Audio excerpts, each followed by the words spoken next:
Hello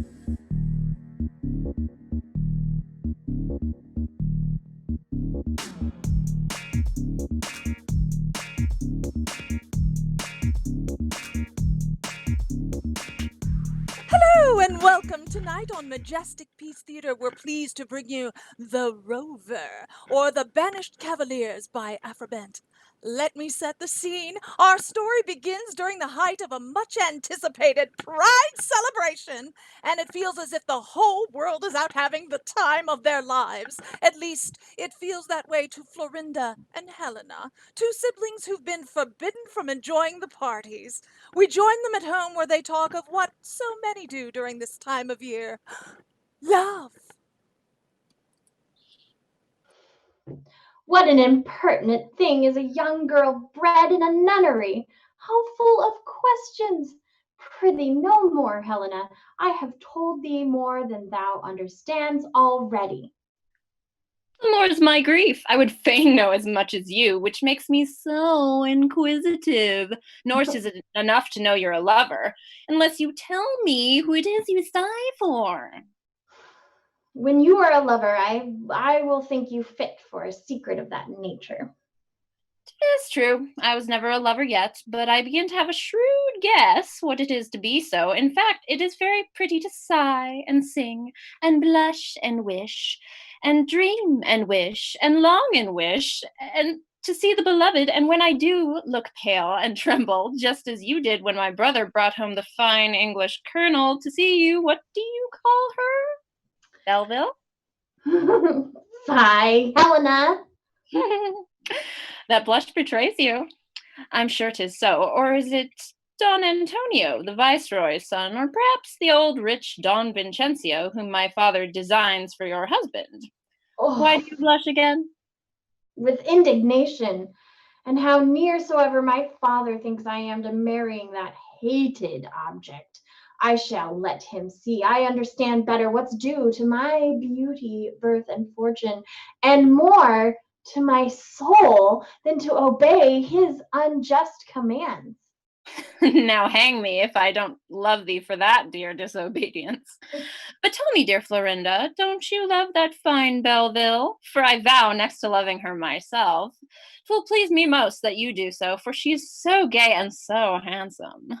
Helena, a maid designed for a nun ought not to be so curious in a discourse of love. And dost thou think I will ever be a nun, or at least till I'm so old I'm fit for nothing else? Faith, no, sister, and that which makes me long to know whether you love Belleville is because I hope she has some mad companion or other that will spoil my devotion. Nay, I'm resolved to provide myself this carnival, and be, if there be e'er a handsome lover of my humor, above ground. Oh, prithee, be not so wild. Now you have provided yourself a paramour, you take no care for poor me. Prithee, tell me, what dost thou see about me that is unfit for love?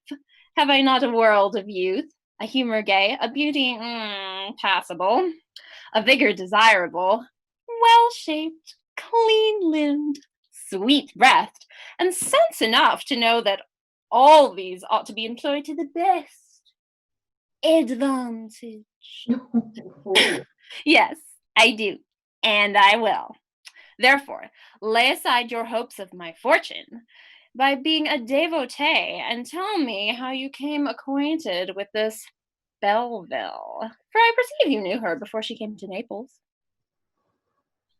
Yes, I knew her at the siege of Pamplona. She was then a colonel of French horse, who, when the town was ransacked, nobly treated my brother and myself, preserving us from all insolencies. And I must own, besides great obligations, have I know not what that pleads kindly for her about my heart, and will suffer no other to enter. Oh, but see my brother. Good morrow, sister.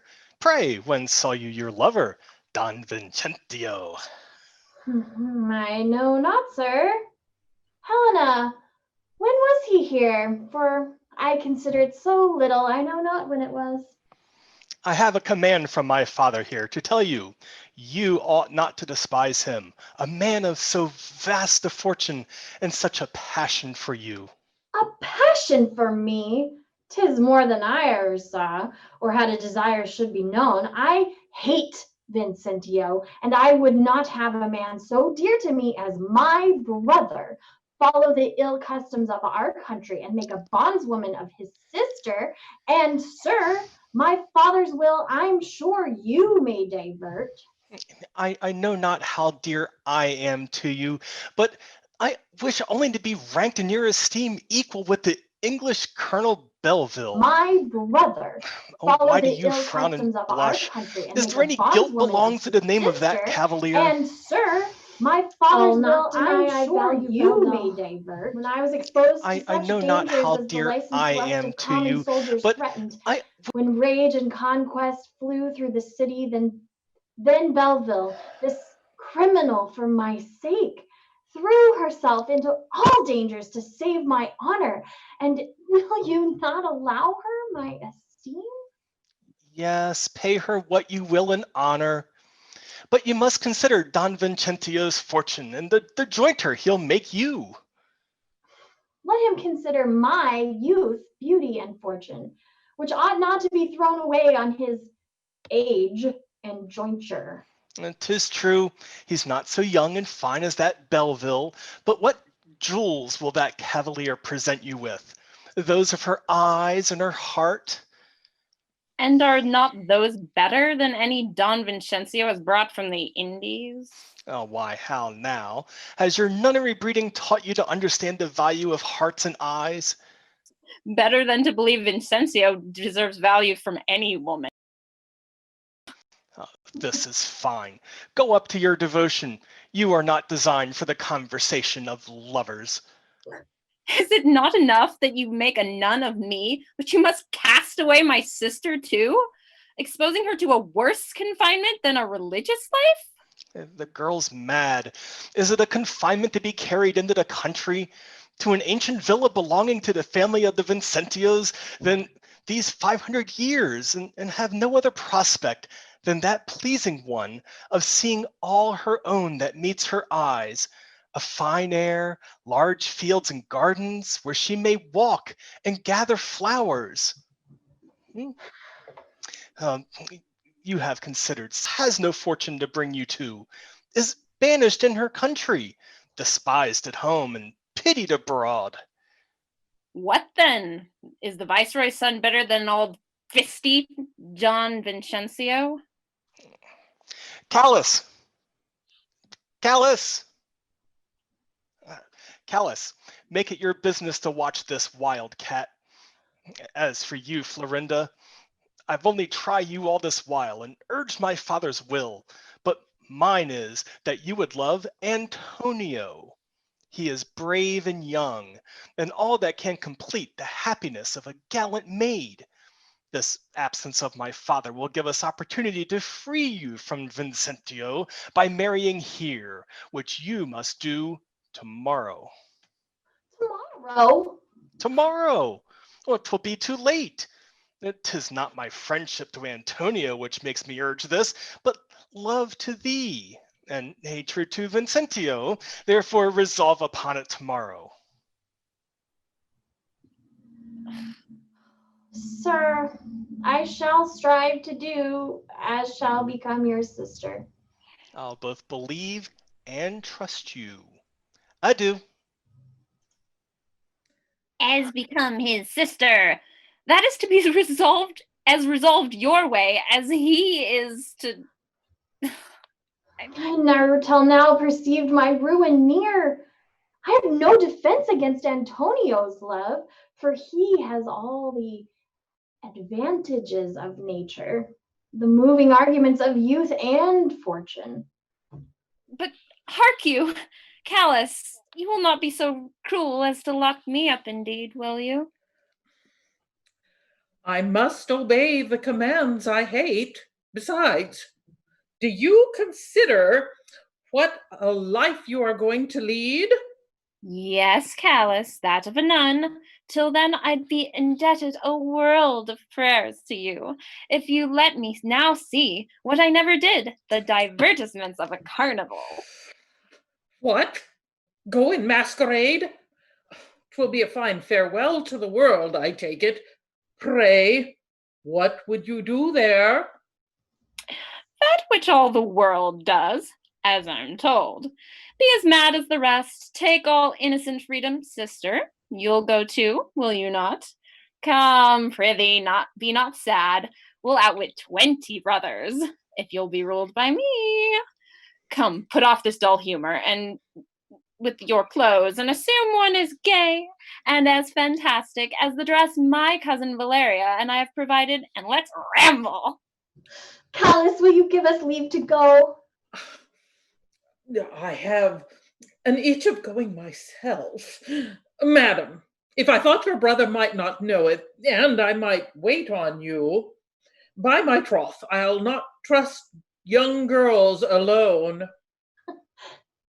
Seest, my brother's gone already, and thou shalt attend us and watch us. Madam, the habits are come, and your cousin Valeria is dressed and stays for you. 'Tis well. I'll write a note, and if I chance to see Belleville and want an opportunity to speak to her, that shall let her know what I've resolved in favor of her. Come, let's in and dress us.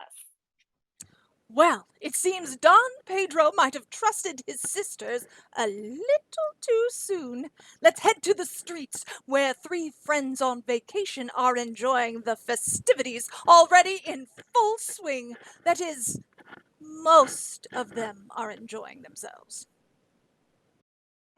Why, what the devil ails the colonel in a time when all the world is gay, to look like mere length thus? Hadst thou been long enough in Naples to have been in love, I should have sworn some such judgment had befallen thee. No, I have made no new amours since I came to Naples. I can't divine the cause then, unless the old cause, the want of money. And another old cause, the want of a wench. Would not that revive you? You're mistaken, Ned. Nay, then thou art past cure. I have found it out. Thou hast renewed thy acquaintance with the lady that cost thee so many sighs at the siege of Pamplona. Pox on it, what'd you call her? Her brother's a noble Spaniard, nephew to the dead general. Florinda! Eh, Florinda!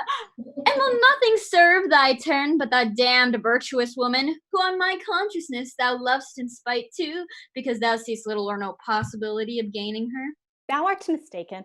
I have interest enough in that lovely, proud and vain, were it not by the severity of a brother. Perceive? Ah, has thou brother civilly forbid thee the house?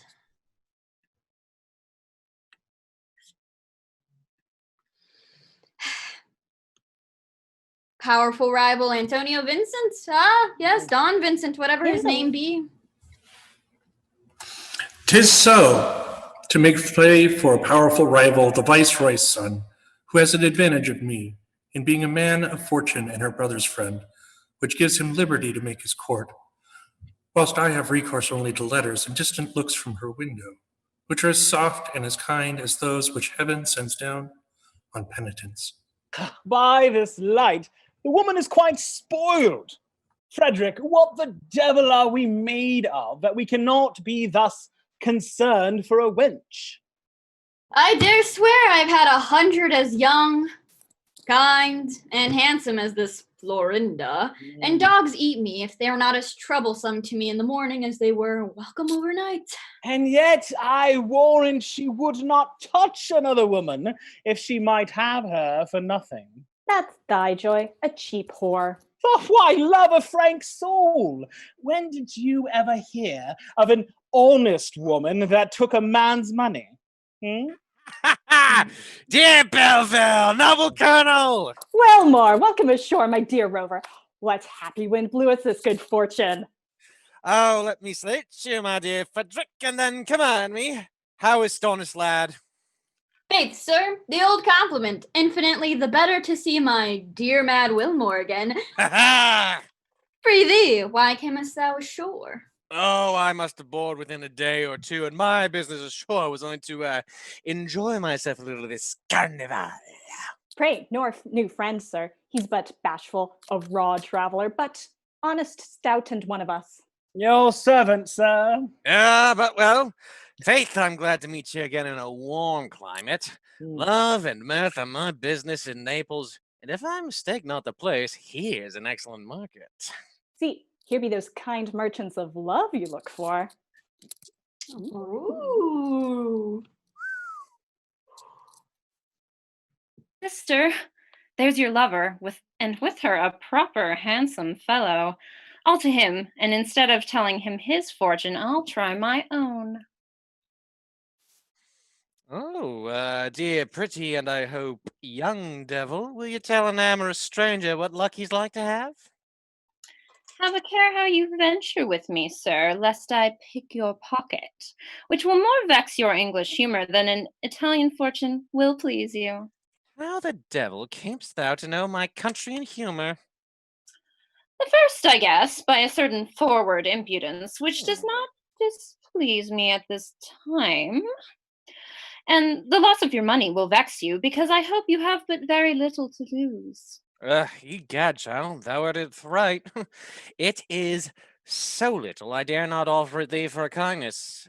But can you not divine what other things of value I have about me that I would more willingly part with? Indeed, no. That's the business of a witch. Yet, without looking in your hand, I have a parlous guess to some foolish heart, you mean, an inconstant English heart, as little worth stealing as your purse. Nor can you take it in a better time, for I'm come from sea, child, and Venus not being propitious to me in her own element, I have a world of love in store. Would be good-natured and take some of it off my hands? Why, I could be inclined that way, but for a foolish vow that I made to tie a maid. Oh, then thou art damned without redemption, and as I am a good Christian, I ought in charity to divert so wicked a design. Therefore, prithee, dear creature, let me know quickly when and where I shall begin to set a helping hand to so good a work. You should prevail with my tender heart, as I begin to fear you will, for you have horrible loving eyes. There will be difficulty in it that you'll hardly undergo for my sake. Faith, child, I have been bred in dangers, and wear a sword that has been employed in a worse cause than for a handsome, kind woman. Name the danger. Let it be anything but a long siege, and I'll undertake it. Can you storm? Oh, most furiously.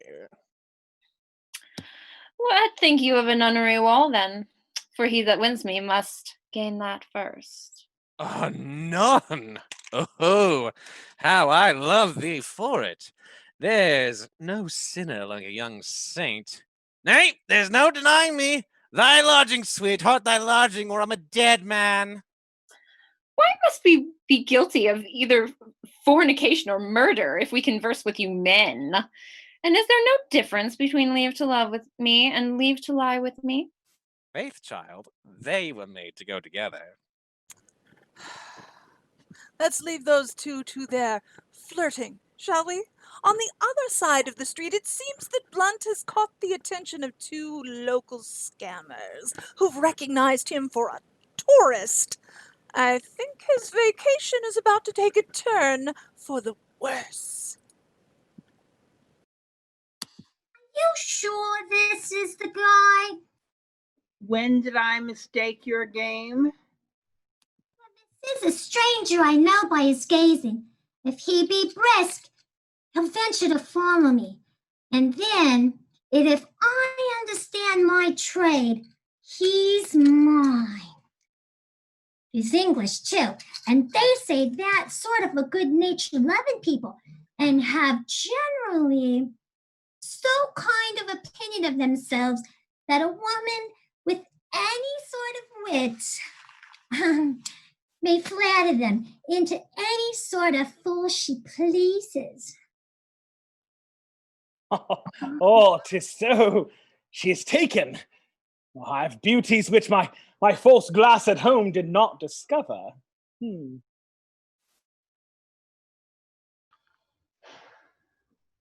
Callus watches me so, I shall get no opportunity to discover myself to Belleville, and so miss the intent of my coming. But as I was saying, lady, by this hand you should be a lover. I thought how right you guessed.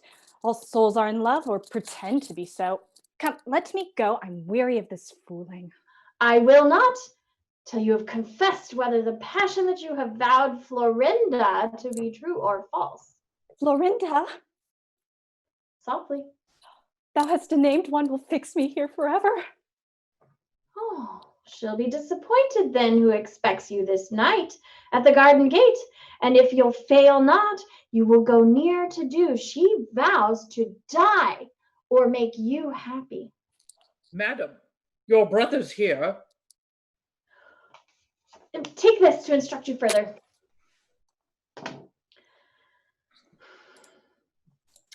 Have a care, friend, what you promise. This may be a trap laid by her brother to ruin you. Do not disturb my happiness with doubts. My dear pretty creature, 1,000 blessings on thee. Still in this habit, you say, and after dinner at this place? Yes, if you will swear to keep your heart and not bestow it between this time and that. By all the little gods of love, I swear I'll leave it with you. And if you run away with it, those deities of justice will avenge me. Do you know the hand? 'Tis Florinda's. All blessings upon the virtuous maid. Nay, no idolatry, a sober sacrifice I'll allow you. Oh, friends, the welcomest news, the softest letter. Nay, you shall see it. And could you now be serious? I might be the happiest woman the sun shines on. The reason of this mighty joy. See how kindly she invites me to deliver her from the threatened violence of her brother. Will you not assist me? I know not what thou meanst, but I'll make one at any mischief where a woman's concerned. But she'll be grateful to us for the favor, will she not? How mean you? How should I mean? Thou knowst there's but one way for a woman to oblige me. Don't profane, the maid is nicely virtuous. Oh, pox! Then she's fit for nothing but a marriage. Let her e'en go, Colonel. Peace? She's the Colonel's mistress, sir. Let her be the devil. If she be thy mistress, I'll serve her. Name the way! Read here this postscript. At 10 at night at the garden gate, of which, if I cannot get the key, I will contrive a way over the wall, come attended with a friend or two. Kind heart, if we three cannot weave a string to let her down a garden wall, 'twere pity but the hangman wove one for us all. Let her alone for that. Your women's wit, your fair, kind woman, will outtrick her brother. But see, Ned Blunt is stolen out after the lure of a damsel. So he'll scarce find his way home again, unless we get him cried by the bellman in the marketplace, and 'twould sound prettily, a lost English boy of 30. I hope 'tis some common crafty sinner, one that will fit him. At least, I hope she'll dress him for our mirth, cheat him of all, and turned out naked at midnight. Prithee, what humour is he of that you wish him so well? Why, of an English elder brother's humor, educated in a nursery, with a maid to tend him till 15, one that knows no pleasure beyond riding to next fair, or going up to London with his right worshipful father in Parliament time, wearing fine clothes, or making honourable love to his lady mother's laundry maid. A pox on him! He's our banker and has all our cash about him. And if he fail, we are all broke. Let him alone for that matter. He's of a damn stingy quality that will secure our stock. I know not in what danger 'twere indeed if the jilt should pretend she's in love with him, for 'tis a kind believing coxcomb. 'Tis a lucky devil to light upon so kind a wench.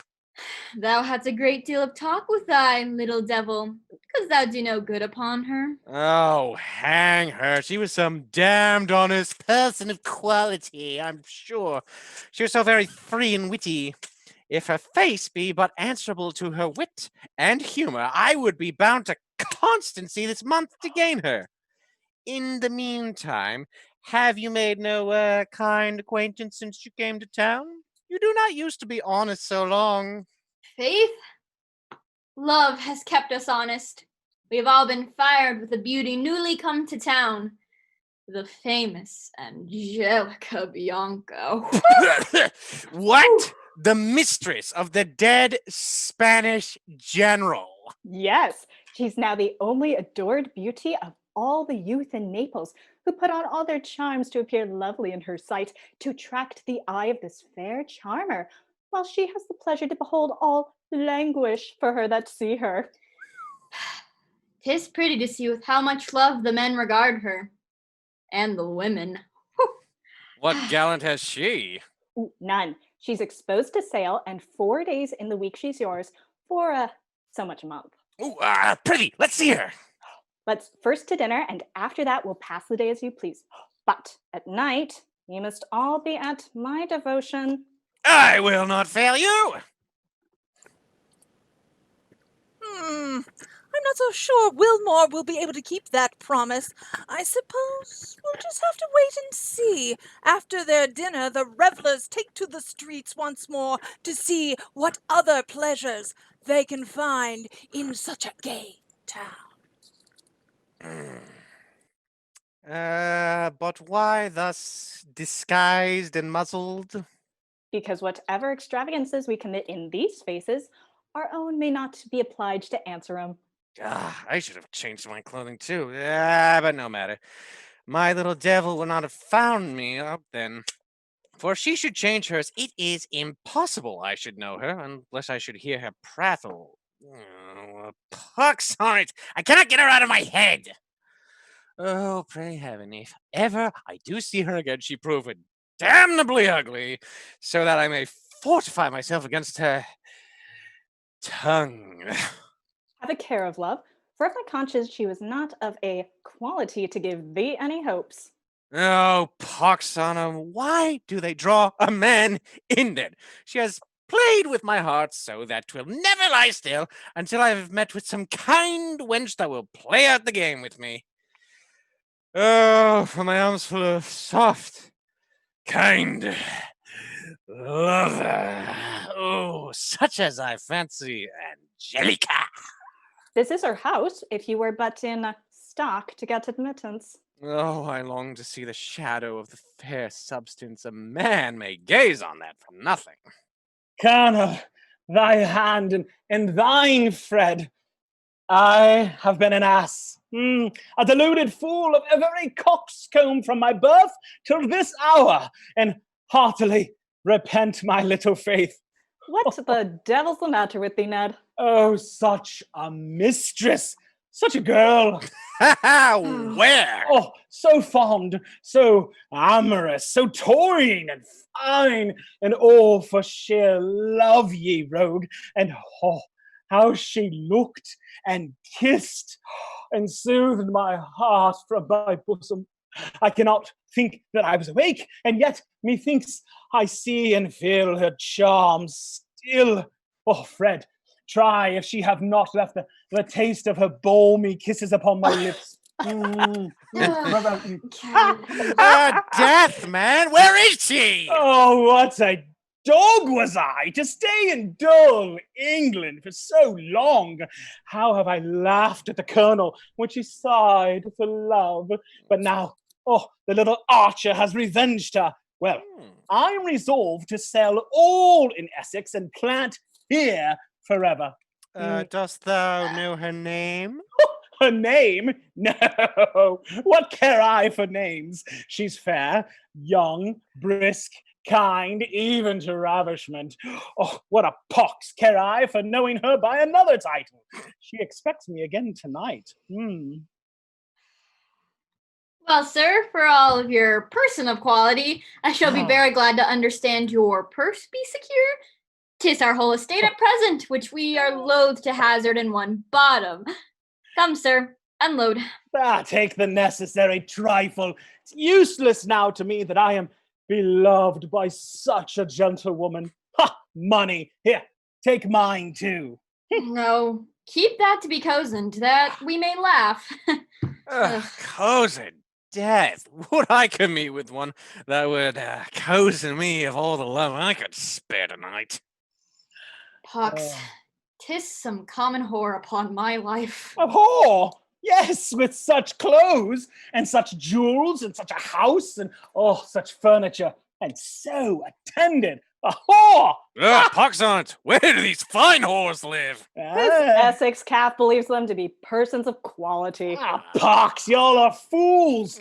There are things about this Essex calf that shall take with the ladies, beyond all your wits and parts. This shape and size, gentlemen, are not to be despised. My waist, horribly long, with other inviting signs that shall be nameless. See there, the fair sign to the inn, where a body may lodge that's full enough to give her price. Gentlemen, what's this? A famous courtesan that's to be sold. How? To be sold? Nay, then I have nothing to say to her. Sold? What impudence is practiced in this country? 1,000 crowns a month. Whew, by heaven, as many kingdoms were too little. Oh, a plague of this poverty, of which I never complain, but when it hinders my approach to beauty, which virtue could now purchase. What's this? 1,000 crowns a month. Here's a sum. Sure, 'tis a mistake. Hark you, friend, does she take or give so much by the month? This is a trade, sir, that cannot live by credit. Let's walk off a while. Prithee, what said those fellows to thee? Madam, they were admirers of beauty only, but no purchasers. They were merry with your price and picture, laughed at the sum, and so went off. No matter. I'm not displeased with their rallying. Their wonder feeds my vanity, and he that wishes to buy gives me more pride than he that pays my price can make me pleasure. I'm resolved that nothing but gold shall charm my heart. I'm glad on't. 'Tis the only interest those of our profession ought to consider, though I wonder what has kept you from that general disease of we mortals so long. I mean, that of being in love.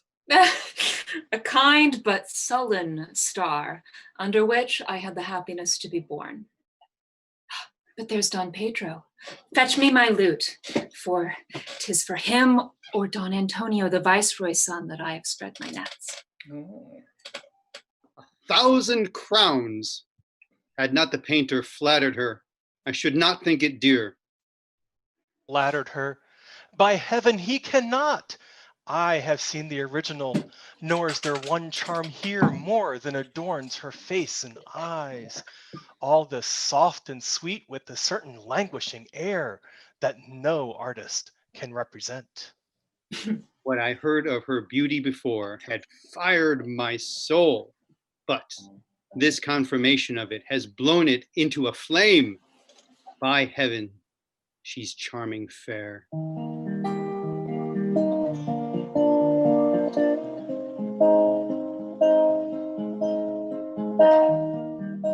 Oh, the false Antonio. Friend, where must I pay my offering of love? My 1,000 crowns, I mean. That offering I have designed to make, and yours will come too late. Prithee, be gone. I shall grow angry else, and thou art not safe. My anger may be fatal, sir, as yours, that he that enters here may prove this truth. I know not who thou art, but I am sure thou art worth my killing and aiming at Angelica. Oh, Hey, break it up. Come on. Oh, tilted for the wench, I'm sure. Nay, glad, if that would win her, I have as good a sword as the best of you. Take another time and place, for this is designed for lovers only. We are prevented. Dare you meet me tomorrow at the wharf? For I've got a title to a better quarrel, that of Florinda, in whose credulous heart thou'st make an interest, and destroyed my hopes. Dare? I'll meet thee there as early as the day. We will come thus disguised, that whosoever chance to get the better, he may escape unknown. Shall be so. Who should this rival be? Unless the English colonel, of whom I've often heard Don Pedro speak. It must be she, and time she were removed, who lays a claim to all my happiness. This posture's loose and negligent. The sight on't would beget a warm desire in souls whom impotence and age had chilled. This picture must along with me. What means this rudeness, sir? Restore the picture. Rudeness committed to the fair Angelica? Restore the picture, sir. Indeed I will not, sir. By heaven, but you shall. Oh, nay. Do not shew your weapon. If you do by this, dear beauty, I will shew mine too. What right can you pretend to it? That of possession which I will maintain. You perhaps have 1,000 crowns to give for the original. No matter, sir. You shall restore the picture. Moretta, what's the matter? Or leave your life behind. Death, you lie. I will do neither. Hold, sir! You, that appear a soldier that first began this insolence, explain yourself. 'Tis true, I did so, and if you call it insolence for a man to preserve himself. I saw your charming picture and was wounded. Quite through my soul each pointed beauty ran, and wanting 1,000 crowns to procure my remedy, I laid this little picture to my bosom, which if you cannot allow me, I'll resign. No, you may keep the trifle. You shall ask my leave first, and this. Hold! Will you ruin me? Oh, madam, we're undone. A pox on that rude fellow. The devil's in thee for a mad fellow. Thou art always one at an unlucky adventure. Come, let's be gone while we're safe. Plague upon your dawns. What the devil was to them that I took down the picture? Took it. We'll have the great one too. 'Tis ours by conquest. Prithee, help me up. I'll pull it down. Stay, sir, and ere you affront me further, let me know how you durst commit this outrage. To you I speak, sir, for you appear like a gentleman. To me, madam. Gentlemen, your servant. It's the devil in thee. Dost thou know the danger of entering the house of an incensed courtesan? I thank you for your care. Death, let me go. Yes, to your lodging, if you will, but not in here. Damn these gay harlots. Death, man, she'll murder thee. Fear not, sir. All I have to wound with is my eyes. Let him go. I believe the gentlewoman means well. Well, take thy fortune. We'll expect you in the next street. Farewell, fool. Farewell. Bye, Colonel. The rogue's stark mad for a wench. Oh, I knew that Wilmore was trouble. With any luck, Angelica will put him in his place for starting fights and being rude to women. Any woman who could pull in that much money a month knows how to handle herself. Either way, the man better behave when he's in her home. Insolent sir, how durst you pull down my picture? Rather, how durst you set it up to tempt poor amorous souls with so much excellence, which I find you have but too well consulted by the unmerciful prize you set upon't. Is all this heaven of beauty shown to move despair in those that cannot buy? I sent for you to ask my pardon, sir, not to aggravate your crime. I thought I should have seen you at my feet, imploring it. You are deceived. I came to rail at you, and talk such truths too, as shall let you see the vanity of that pride, which taught you how to set such a price on sin. Alas, good captain, what pity 'tis your edifying doctrine will do no good on me. Good weather, Breton Corporal. Will you march off? We have no need of your doctrine, though you have of our charity. Oh, here, good forewoman of the shop, serve me and I'll be gone. Pox on him. He'll fret me to death, abominable fellow. I tell thee, we only sell by the whole piece. Oh, 'tis very hard, the whole cargo or nothing. I am studying, madam, how to purchase you, though at present I am unprovided of money. Sure this from any other man would anger me, nor shall he know the conquest he has made. Poor angry man, how I despise this railing. Yes, I am poor, but I'm a gentleman, and one that scorns this baseness which you practice. Though I admire you strangely for your beauty, and yet I would at any rate enjoy you, at your own rate, but cannot. See here, the only sum I can command on earth. I know not where to eat when this is gone. Yet such a fool I am to love and beauty. This last reserve I'll sacrifice to enjoy you. Nay, do not frown. I know you are to be bought, and would be bought by me for a mean, trifling sum if I could pay it down. By heaven, bright creature, I would not for the world thy fame were half so fair as is thy face. These words go through me to my very soul. You have nothing else to say to me? Yes, you shall hear how infamous you are, for which I do not hate thee, but that secures my heart, and all the flames it feels are but so many lusts. The fire's impatient and betrays. 'Tis false. For had it been the purer flame of love, I should have pined and languished at your feet. I now dare stand your scorn and your denial. Sure she's bewitched that she can stand thus tamely and hear his saucy railing. Sirrah, will you be gone? How dare you take this liberty? Withdraw.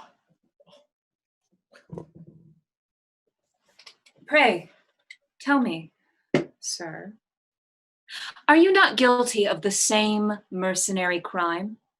When a lady is proposed to you for a wife, you never ask how fair, decent, or virtuous she is, but what's her fortune? Which, if it be but small, you cry, oh, she will not do my business, and basely leave her, though she languish for you. Say, is not this as poor? It is a barbarous custom, which I will scorn to defend. You are a brave fellow. Put up thy gold. And know that were thy fortune large, as is thy soul, thou shouldst not buy my love. Couldst thou forget those mean effects of vanity which set me out to sail, and as a lover, prize my yielding joys? Canst thou believe that they'll be entirely thine without considering they were mercenary? Oh, I cannot tell. I must bethink me first. Death. I'm going to believe her. Prithee, confirm that faith, or if thou canst not, flatter me a little. 'Twill please me from thy mouth. Oh, curse on thy charming tongue. Dost thou return my feigned contempt with so much subtlety? Thou'st found the easiest way into my heart, though I yet know that all thou say'st is false. By all that's good, 'tis real. I never loved before, though oft a mistress. Shall my first vows be slighted? What can she mean? I find you cannot credit me. I know that you take me for an errant ass, an ass that may be soothed into belief and then be used at pleasure. But, madam, I have been so often cheated by perjured, soft, deluding hypocrites that I've no faith left, especially for women of your trade. The low esteem you have of me perhaps may bring my heart again, for I have pride that surmounts my love. Throw off this pride, this enemy to bliss. Is all my mighty expectation vanished? No, I will not hear thee talk. Thou hast a charm in every word that draws my heart away. Take heed, fair creature, how you raise my hopes, for which I'll pay thee back my soul, my life. Come, let's begin the account this happy minute. And will you pay me the price I ask? Oh, why dost thou draw me from an awful worship by shewing thou art no divinity? Conceal the fiend, and shew me all the angel. Keep me ignorant, and I'll be devout, and pay my vows forever at this shrine. The pay I mean is but thy love for mine. Can you give me that? Entirely. Come, let's withdraw, where I'll renew my vows, and breathe them with such ardor thou shalt not doubt my zeal. Thou hast a power too strong to be resisted. Now my curse go with you. Is all our project fallen to this? To love the only enemy to our trade? To love a very beggar, nay, a pirate beggar, whose business is to rifle and be gone, a no purchase, no pay tatterdemalion, a rogue that fights for daily drink and takes pride in being loyally lousy. Oh, I could curse now, if I durst. This is the fate of most whores. That is not how I was expecting that to go. Wilmore can be so charming when he wants, but I'm telling you, the man is up to no good. I think we should check in with the scheming siblings, Florinda and Helena, to see what new plans they're hatching.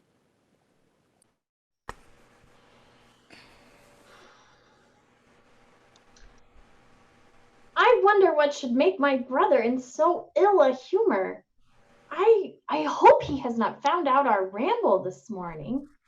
No, if he had, we would have heard it on at both ears, and have moved up this afternoon, which I would not have for the world have happened.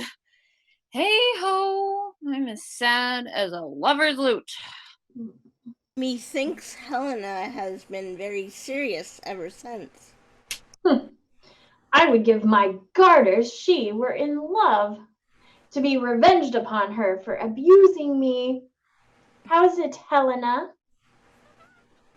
Would I have never seen my mad monsieur, and yet, for all your laughing, I am not in love. And yet this small acquaintance in my conscience will never out of my head. I laugh to think how thou art fitted with a lover, a fellow that, I warrant, loves every new face he sees. He has not kept his word with me here, and may be taken up. That thought is not very pleasant to me. What the deuce should this be now that I feel? What is it like? Nay, the Lord knows, but if I should be hanged, I cannot choose but to be angry and afraid when I think that mad fellow should be in love with anybody but me. What to think of myself I know not. Oh, art thou mad to talk so? Who will like thee well enough to have thee, that hears what a mad wench thou art? Like me? I don't intend every he that likes me shall have me, but he that I like. I should have stayed in the nunnery still if I'd liked my lady abbess as well as she liked me. No, I came thence not as my wise brother imagines, to take an eternal farewell of the world, but to love and be beloved. And I will be beloved, or I'll get one of your suitors, so I will. Am I put into the number of lovers? You, my coz, I know thou art too good-natured. But here comes Belleville. Where's my inconstant? Let's step aside. You may learn something. What means this? The picture's taken in. It may be the wench is good-natured and will be kind. Your friend's a proper handsome fellow. I rather think she has cut his throat and has fled. I'm mad he should throw himself into dangers. Pox on it, I shall want him tonight. Let's knock and ask for him.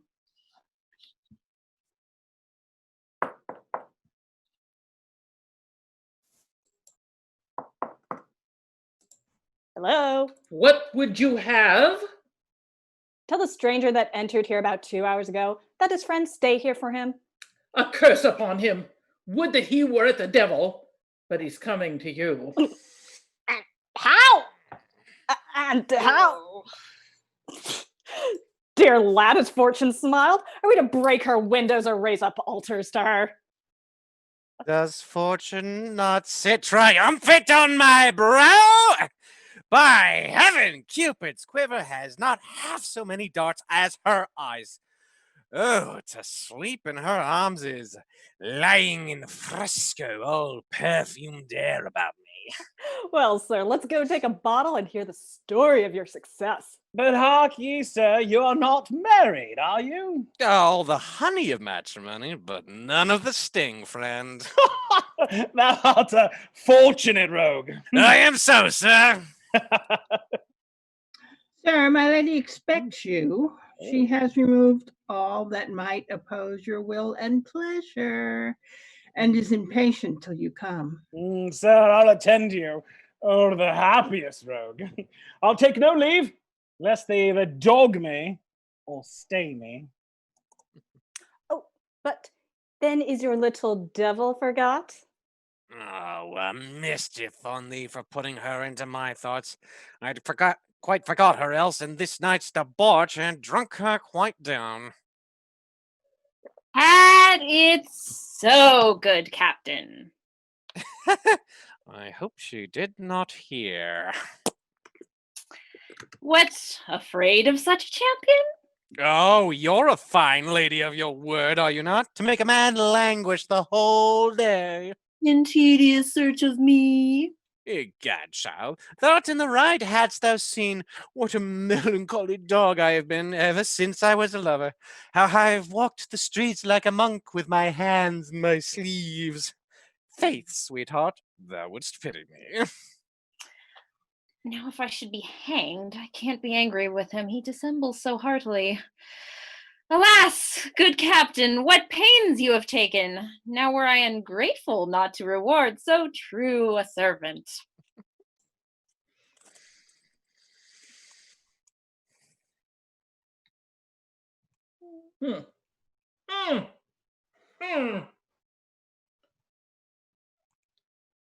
Well, I shall have to... Heavens. Marietta, is that him? And passionately fond to see another woman? What could you expect less from such a swaggerer? Expect? As much as I paid him, a heart entire, which I had pride enough to think, whene'er I gave, it would have raised the man above the vulgar and made him all soul, and that all soft and constant. You see, captain, how willing I am to be friends with you, till time and ill luck make us lovers, and ask you the question first, rather than to put your modesty to the blush, by asking me, for, alas, I know you captains are such strict men, severe observers of your vows to chastity, that 'twill be hard to prevail with your tender consciousness to marry a young willing maid. Ho, do not abuse me, for fear I should take thee at thy word, and marry thee indeed, which I'm sure will be revenge sufficient. Perjured man, I believe thee now. Well, I see our business as well as humors are alike. yours to cozen as many maids as will trust you, and I as many men as have faith. See if I have not as desperate a lying look as you can have for the heart of you. How do you like it, Captain? Like it? By heaven, I never saw so much beauty. Oh, the charms of those sprightly black eyes, that strangely fair face full of smiles and dimples. Those soft, round, melting cherry lips. Oh, one more look and strike me dumb, or I shall repeat nothing else till I am mad. I can endure no more. Nor is it fit to interrupt him, for if I do, my jealousy has so destroyed my reason, I shall undo him. Therefore, I'll retire.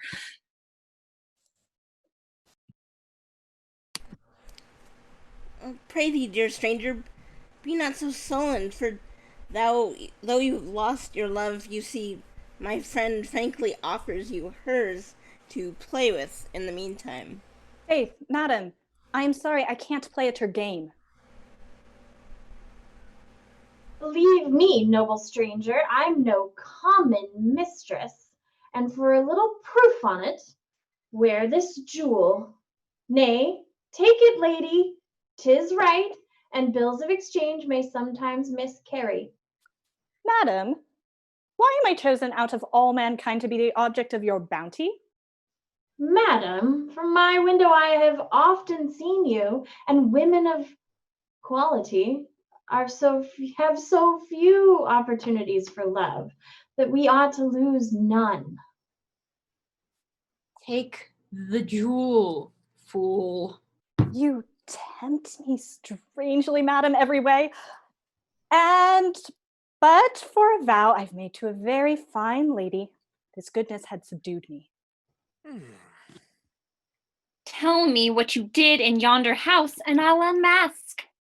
Yonder house? Oh, I went why, there's a friend of mine lives there. What, a she or a he, friend? A man, upon my honor, a man. And was it your man friend that had more darts in his eyes than Cupid carries in a whole budget of arrows? To be in her arms is lying in fresco, all perfumed air about me. Was this your man friend too? Well, madam, then you see there are ladies in the world that will not be cruel. There are, madam, there are. And there be men too, as fine, wild, inconstant fellows as yourself. There be, Captain, there be, if you go to that now. Therefore, I am resolved to see your face no more. No! Until tomorrow. Egad, you frighted me. Nor then neither, unless you swear to never see that lady more. Oh, see her? Why, never to think of womankind again. Kneel and swear. I do, never to think, to see, to love, nor lie with any but thyself. Kiss the book. Oh, most religiously. Now what a wicked creature I am to dram a proper fellow. However, madam, I'll leave this with you, that when I'm gone you may repent the opportunity to have what you lost by your modesty. Oh, 'twill be an age till tomorrow. Until then, I will most patiently expect you. Adieu, my dear pretty devil. Florinda's picture! 'Twas she herself. What a dull dog was I! I would have given the world for 1 minute's discourse with her. This comes of your modesty. Pox on your vow, 'twas 10-1, but we had lost the jewel by it. Wilmore, the blessed opportunity lost! Florinda, friends, Florinda. Oh, Rogue, such black eyes, such a face, such a mouth, and such much wit. All, and 1,000 charms besides. Why, dost thou know her? know her. I and Pox take me with all my heart for being modest. But, hark ye, friend o' mine, are you my rival? And have I been only beating the bush all this while? I understand the... Oh, see here. Whose picture is this? Tis a fine wench. The Colonel's mistress, sir. Oh, I thought it had been another prize. Come. A bottle will set thee right again. I'm content to try. And by that time, 'twill be late enough for our design. Agreed. While the Cavaliers head off for more drinking and scheming, we should check in with Ned Blunt. Lucetta has brought the Essex calf to her house, and I suspect the night is not going to end how Ned imagines it. Now we are safe and free. No fears from coming home from my old jealous husband, which made me a little thoughtful when you came in first. But now, love is all the business of my soul. Oh, I am transported.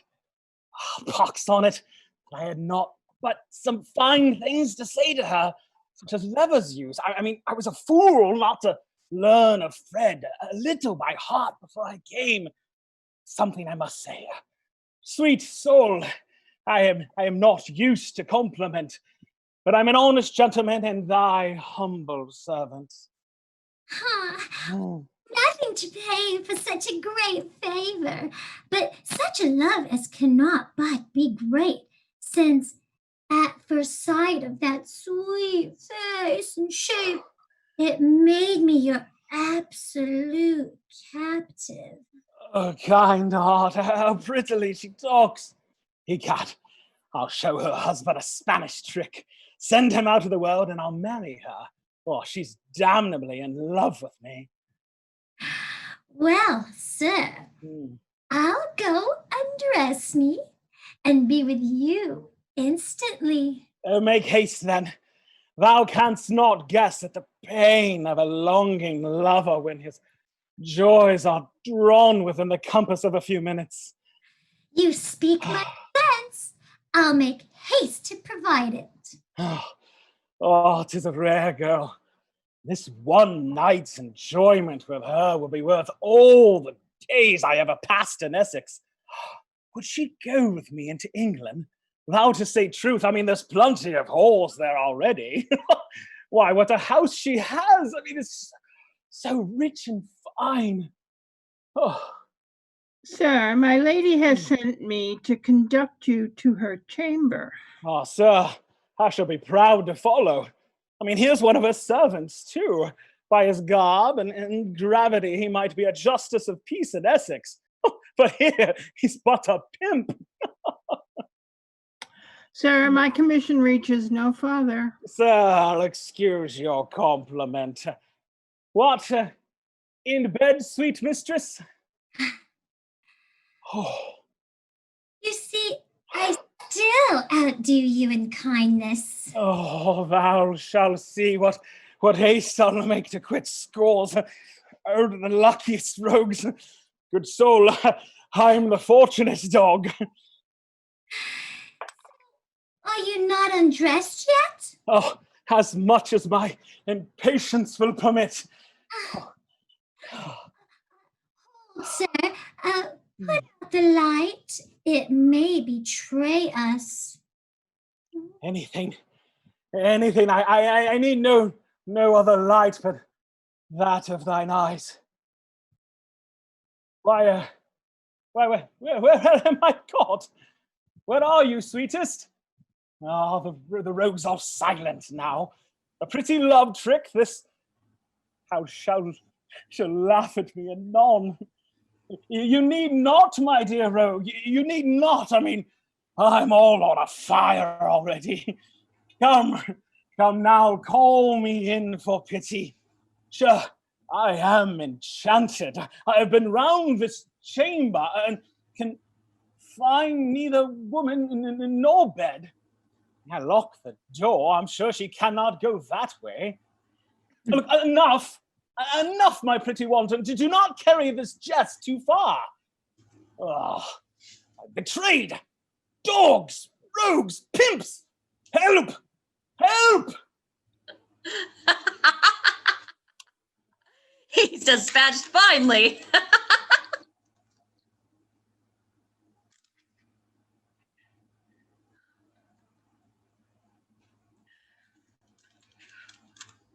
Oh!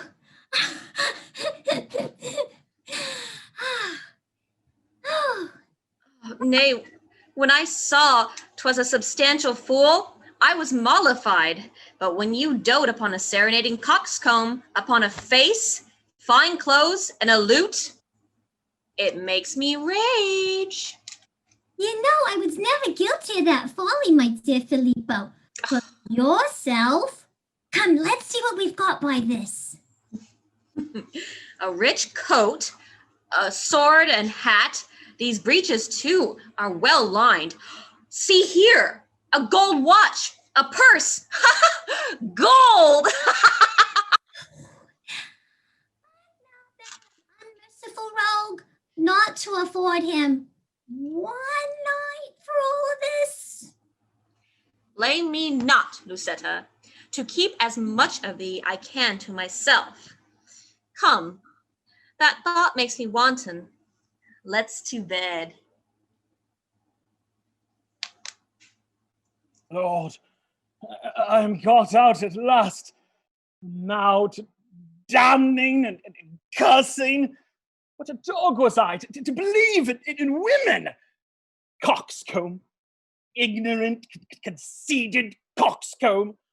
To fancy that she could be enamored with my person. At first sight enamored. Oh, I am a cursed puppy, 'tis plain.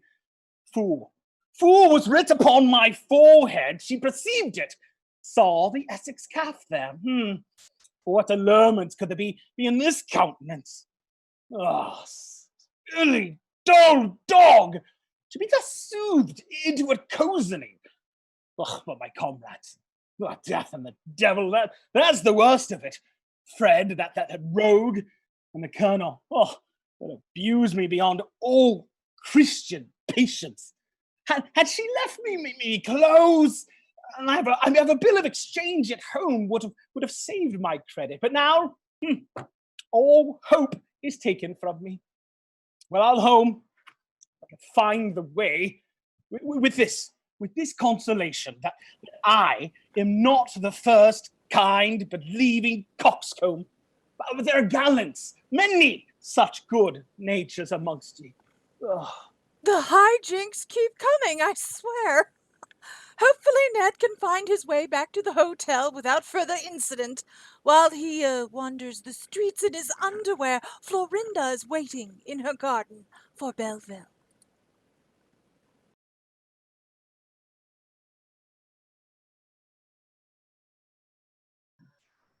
Well, thus far I'm in my way to happiness. I have got myself free from Callus. My brother, too, is gone into his cabinet. He thinks not of me.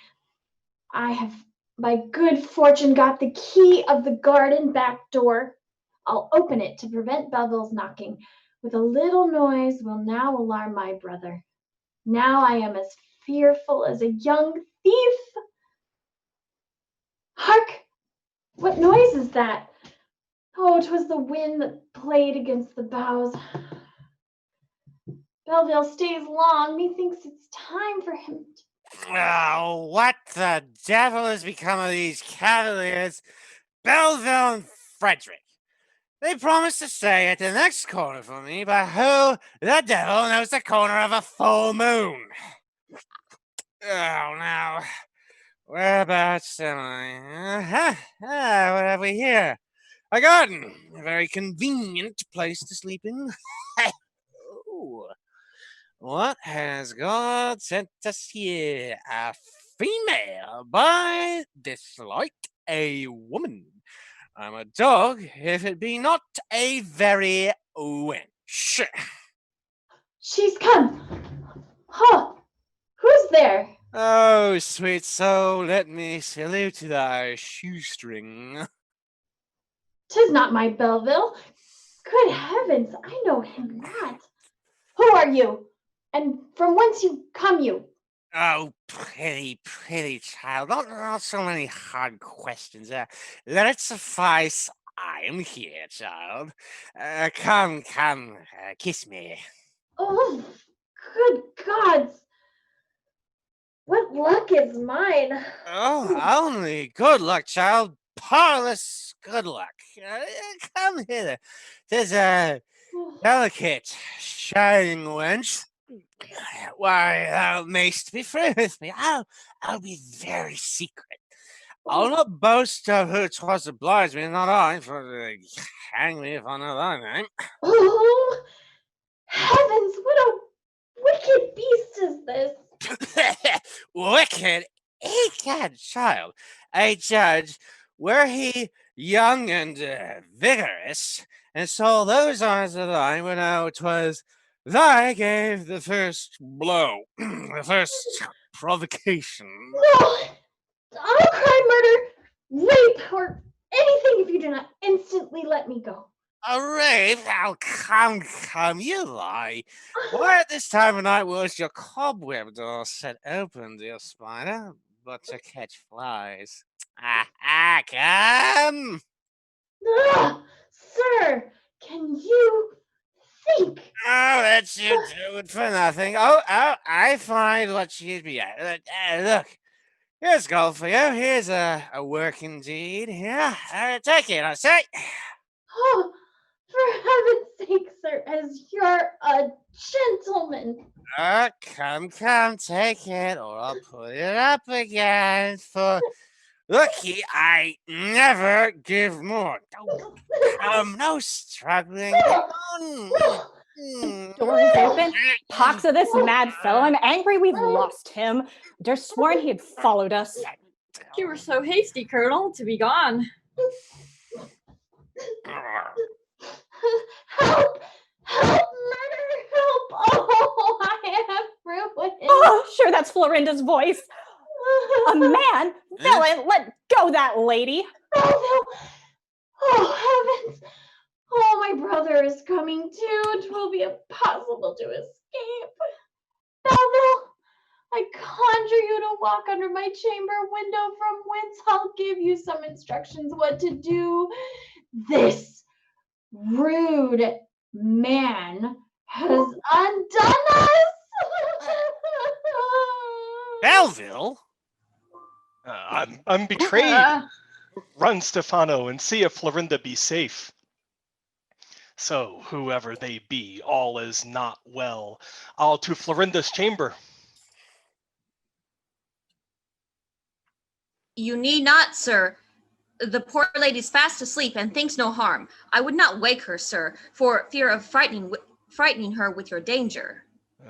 I'm glad she's there. Rascals, how came the garden door open? That question comes too late. Sir, some of my fellow servants masquerading, I'll warrant. Masquerading? A lewd custom to debauch our youth. There's something more in this than I imagine. Wilmore just keeps messing things up for people, doesn't he? Thankfully, the friends were able to escape to the safety of the streets, but their troubles aren't over yet. How are Florinda and Belleville supposed to be together with so many people interfering?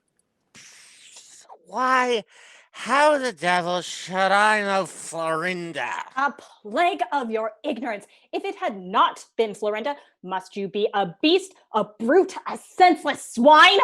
Well, madam, you see, I am endued with patience. I was in good hopes the quarrel would have been on my side for so uncivilly interrupting me. Peace, brute, whilst thou art safe. I'm distracted. Why, how the devil came you so drunk? Why, how the devil came you so sober? A curse upon his thin skull, he was always beforehand that way. Prithee, dear Colonel, forgive him. He's sorry for his fault. He's always so after he's done a mischief, a plague on all such brutes. By this light, I took her for an errand harlot.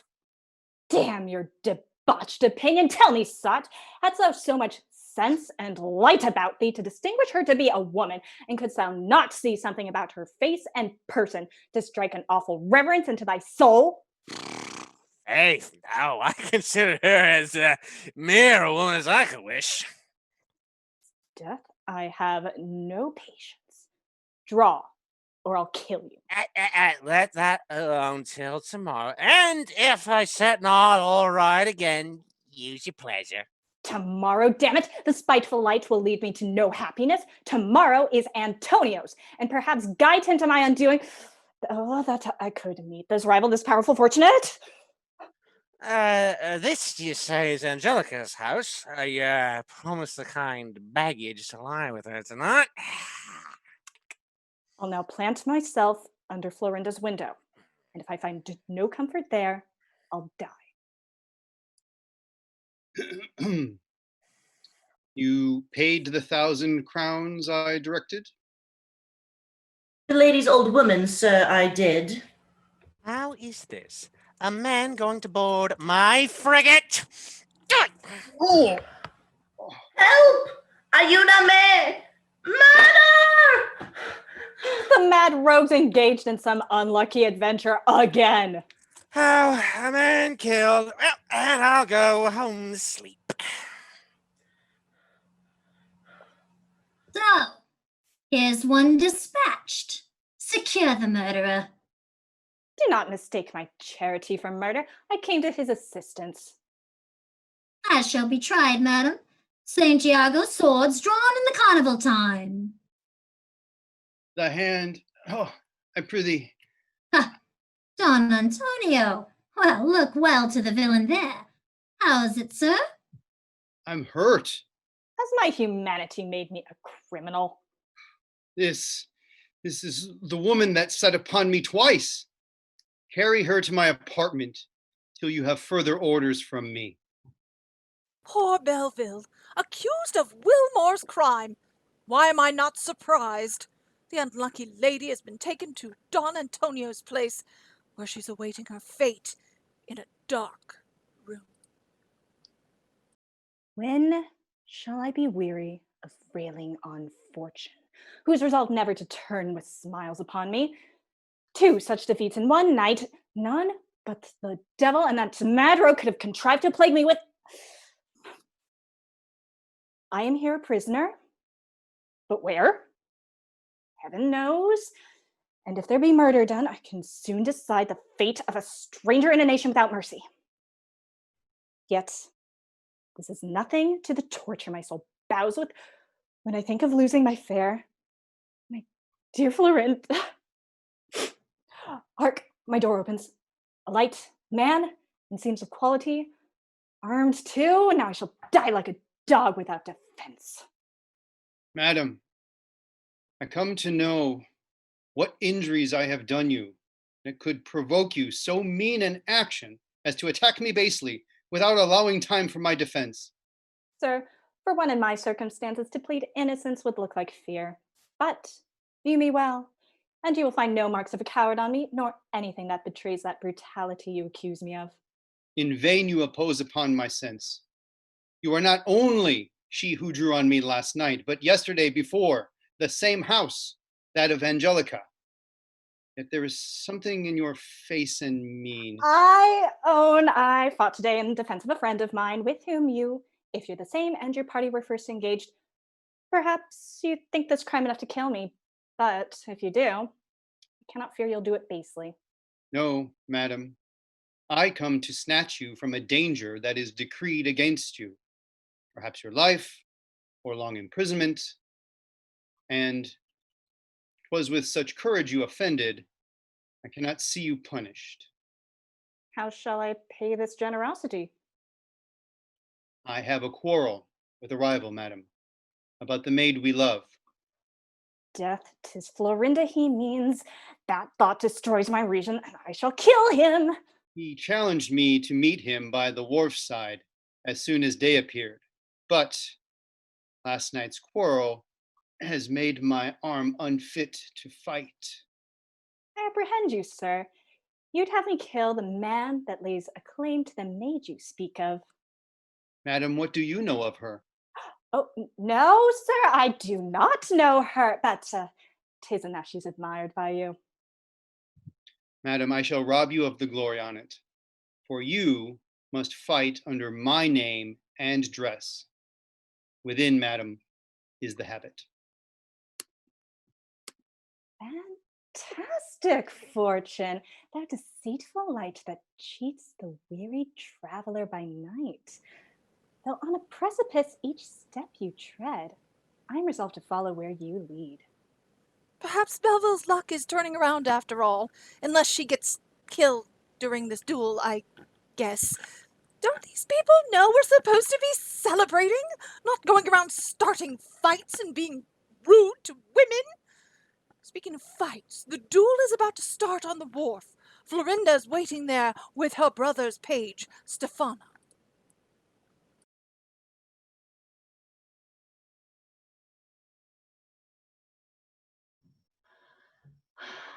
Nay, then 'tis with Belleville, for what other lover have I that dares fight for me, except Antonio? I'm dying with my fears. Belleville's not coming. As I expected, underneath my window makes me believe that all these fears are true. Canst thou not tell with whom my brother fights? No, madam. They were both in masquerade, but I am sure 'tis about you they fight. Oh, then it is with Belleville. For what other lover have I that dares fight for me except Antonio? And he is too much in favor with my brother. If it be he, for whom shall I direct my prayers for heaven? Madam, I must leave you. For if my masters see me, I shall be hanged for being your conductor. I escaped narrowly for the excuse I made for you last night in the garden. And I'll reward thee for it. Prithee no more. Antonio's late today. The place will fill and we may be prevented. Antonio? Sure, I heard amiss. But stay, he's here. Oh, 'tis not Belleville. Half my fears are vanished. Antonio! This must be he. You're early, sir. I do not used to be outdone this way. The wretched sir are watchful, and 'tis enough. You had the advantage of me and Angelica. Angelica? Or I've mistook my man? Or else Antonio, can he forget his interest in Florinda and fight for a common prize? No talking. I'm ready, sir. Oh, hold! Whoever you be, I do conjure you, hold. If you strike here, I die. Florinda! Florinda imploring for my rival? Away! This kindness is unseasonable. Who are you, sir, that dare deny my prayers? Thy prayers destroy him, if thou wouldst preserve him. By all you hold most dear, by her you love, I do conjure you, do touch him not. By her I love. See, I obey, and at your feet resign the useless trophy of my victory. Antonio, you've done enough to prove you love Florinda. Love Florinda? Does heaven love adoration, prayer, or penitence? Love her? Here, sir, your sword again. Upon this truth I'll fight my life away. No, you've redeemed my sister and my friendship. Don Pedro. Can you resign your claims to other women and give your heart entirely to Florinda? Entire, as dying saints' confessions are. I can delay my happiness no longer. This minute, let me make Florinda mine. This minute, let it be. No time so proper. This night my father will arrive from Rome and possibly may hinder what we propose. Oh, heavens! This minute? Do you walk off to St. Peter's Church, where I will meet you and conclude your happiness? I'll meet you there. Oh, haste, sir, and recall your hasty doom. Away. The silly modesty is assumed too late. You do not know me. Move a little this way. See, 'tis your Belleville, not Antonio, whom your mistaken scorn and anger ruins. Belleville! No intelligence. No news of Belleville yet. Well, I am the most unlucky rascal in nature. Am I deceived, or is it she? Hey, look, Phil. 'Tis she! My dear Belleville! Oh, hell and confusion seize thee! Ha! Belleville! I beg your pardon, madam. Nay, touch her not. She's mine by conquest, sir. I won her by my sword. You know I ought to claim a victor's right. But you're the brother to divine Florinda. I durst not hurt the man she holds so dear. 'Twas by Antonio's, not by Belleville's sword. This question should have been decided, madam. But I am nicely punctual in my word, as men of honor ought, and beg your pardon, for this mistake another time shall clear. This was some plot between you and Belleville, but I'll prevent you. Do not be modest now and lose the woman, but if we shall fetch her back, so... Leave me, I say, and leave me instantly. I will not leave you in this humor, nor till I know my crime. Death, I'll tell you, sir. Oh! Is that not Wilmore? Haste, haste, and bring him back. The colonel's mad. I never saw her thus before. I'll after him, lest she do some mischief, for I am sure Wilmore will not draw on her.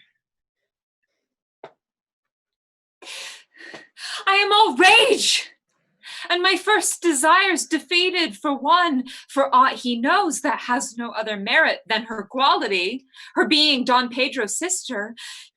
He loves her, and broke his word last night. False, perjured man. He that but yesterday fought for my favors and would have made his life a sacrifice to have gained one night with me, must now be hired and courted to my arms. I told you what would come on it, but Moretta's an old doting fool. Why did you give him 500 crowns, but to set himself out for other lovers? You should have kept him poor if you had meant to have any good from him. Oh, name not such mean trifles. Had I given him all my youth has earned, I had not lost a thought or sigh upon it, but I have given him my eternal rest, my whole repose, my future joys, my heart, my virgin heart. BreAnna, 'tis gone. Oh, curse on him. Here he comes.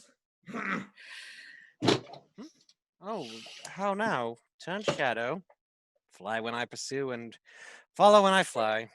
Stay, gentle shadow of my dove.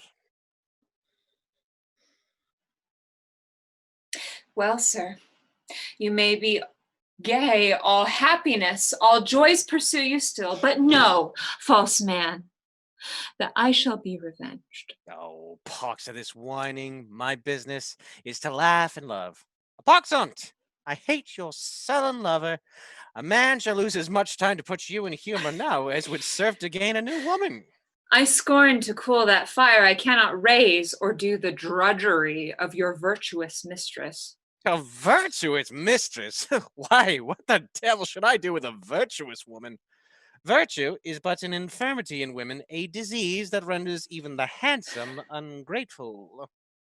I will not answer for your mistress's virtue, though she be young enough to know no guilt. And I could wish you would persuade my heart 'twas the 200,000 crowns you courted. 200,000 crowns? What story's this? What trick? What woman? How strange you make it. Have you forgot the creature you entertained on the piazza last night? My little devil worth 200,000 crowns. Oh, how I long to be with her. Pox! I knew she was of quality. False man, I see my ruin in thy face. How many vows you breathed upon my bosom, never to be unjust. Have you forgot so soon? Faith, no, I was just coming to repeat 'em.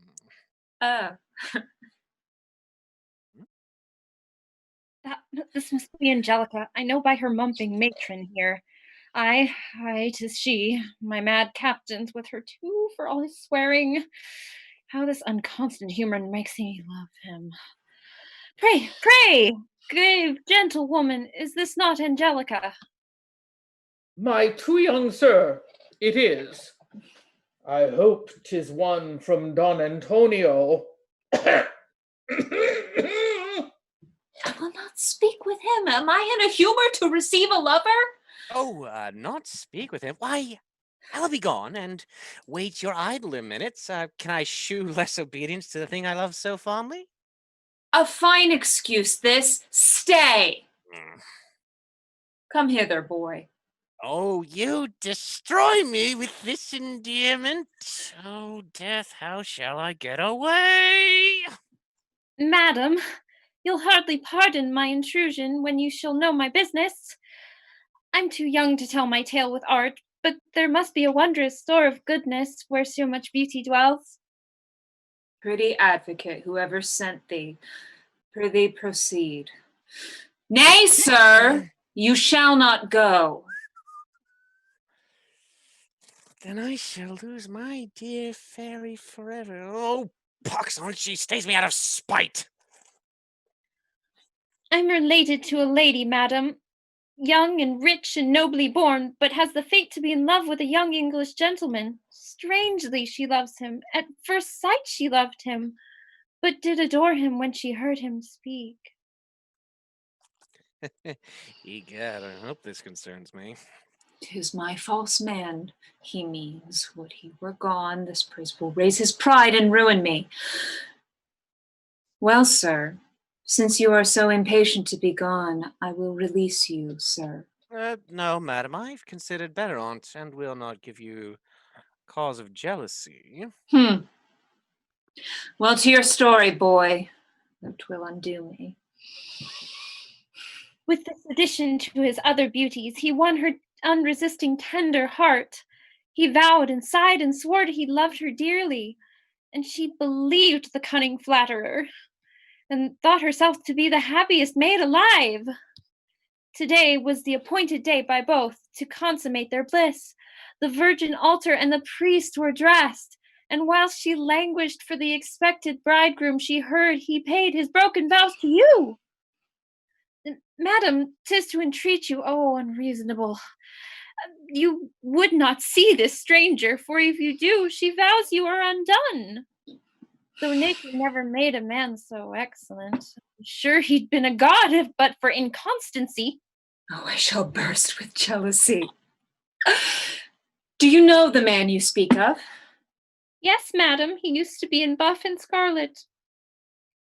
Thou, false as hell, what canst thou say to this? By heaven. Oh, do not damn thyself. Nor hope to be believed. Oh, perjured man, is it thus that you pay my generous passion back? Why would you, sir, abuse my lady's faith?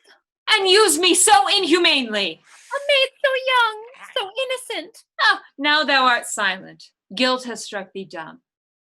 Oh, hadst thou been so, I'd lived in safety. Did I not charge you with this mistress, sir, which you denied, though I beheld your perjury?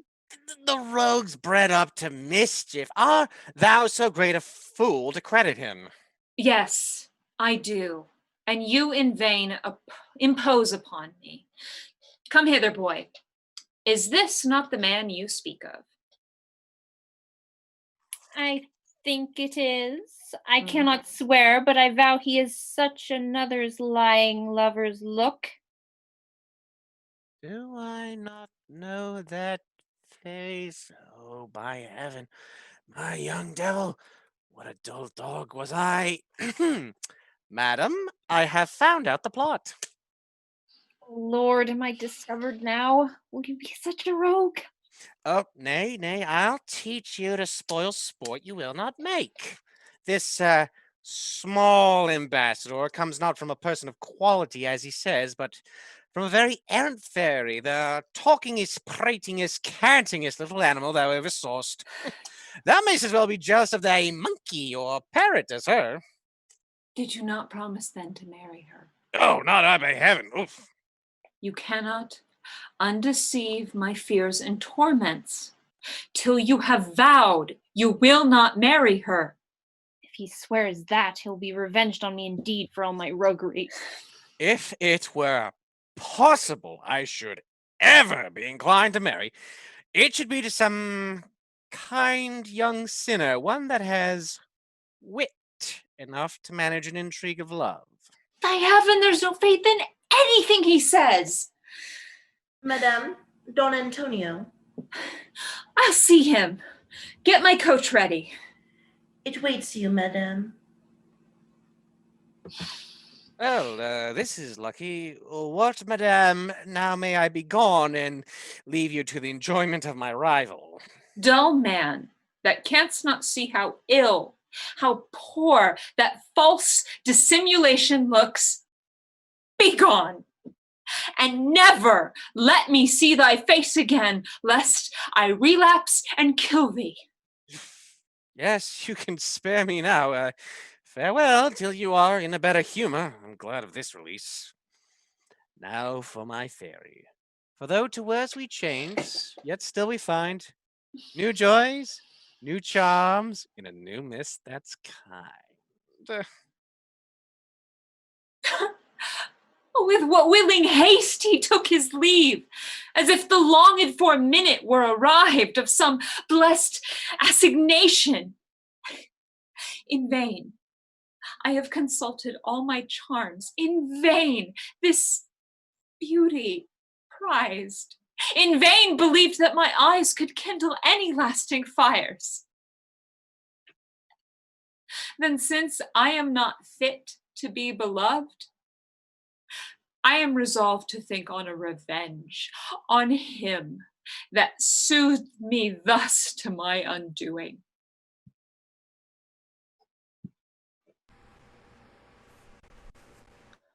Oh, we're happily escaped, yet I tremble still. A lover in fear. Why, I am but half of one, and yet I have courage for any attempt. When Helena were here, I would have had her as deep as this mischief as we. She pretended a visit to the Augustine nuns, but I believe some other design carried her out. Pray heavens we light on her. Prithee, what didst thou do with Callus? When I saw no reason would do good on her, I followed her into the wardrobe, and as she was looking for something in a great chest, I tumbled her in by the heels, snatched the key of the apartment where you were confined, locked her in, and left her bawling for help. 'Tis well you resolved to follow my fortunes, for thou darest never appear at home again after such an action. I delivered your letter to Belleville. When I got out under pretense of going to Mass, I found her at her lodging, and believe me, it came seasonably, for never was woman in so desperate a condition. I told her of your resolution of making your escape today. If your brother would be absent long enough to permit you, if not die rather than be Antonio's. I said all this, and told her your brother was now gone to his devotion, and she resolves to visit every church till she find him.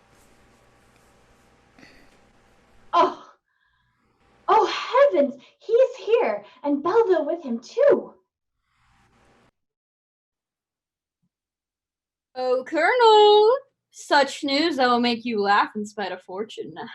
What? Blunt has had some damn trick put upon him? Cheated, banged, or clapped? Cheated, madam. Rarely cheated of all but his shirt and drawers. The unconscionable whore, too, turned out before consummation, so that traversing the streets at midnight, the watch found him in this fresco and conducted him home. Who is it has met with this ill usage? A friend of ours, whom you must see for mirth's sake. I'll employ him to give Florinda time for an escape. Who is he? A young countryman of ours, one that has been educated at so plentiful a rate, yet ne'er knew the want of money, and 'twill be a great jest to see how simply he'll look without it.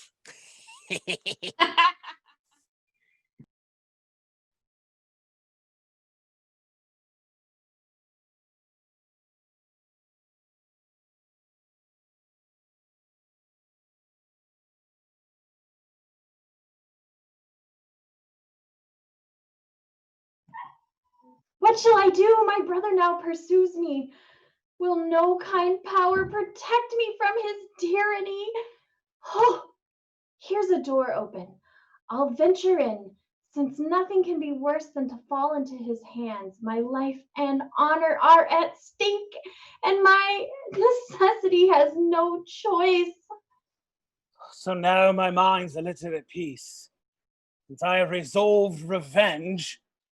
Pox on this tailor, though, for not bringing home the clothes I bespoke. I shall have these rogues come in and find me naked, and then I'm undone. Fine, ladylike whore to cheat me thus, without affording me a kindness for my money.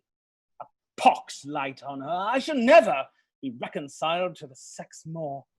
Oh, how I'll use all womenkind hereafter. What would I give to have one of them within my reach now? Any mortal thing in petticoats? Kind fortune, send me, and I'll forgive thy last night's malice. Oh, a man. Oh, heavens, how he's attired.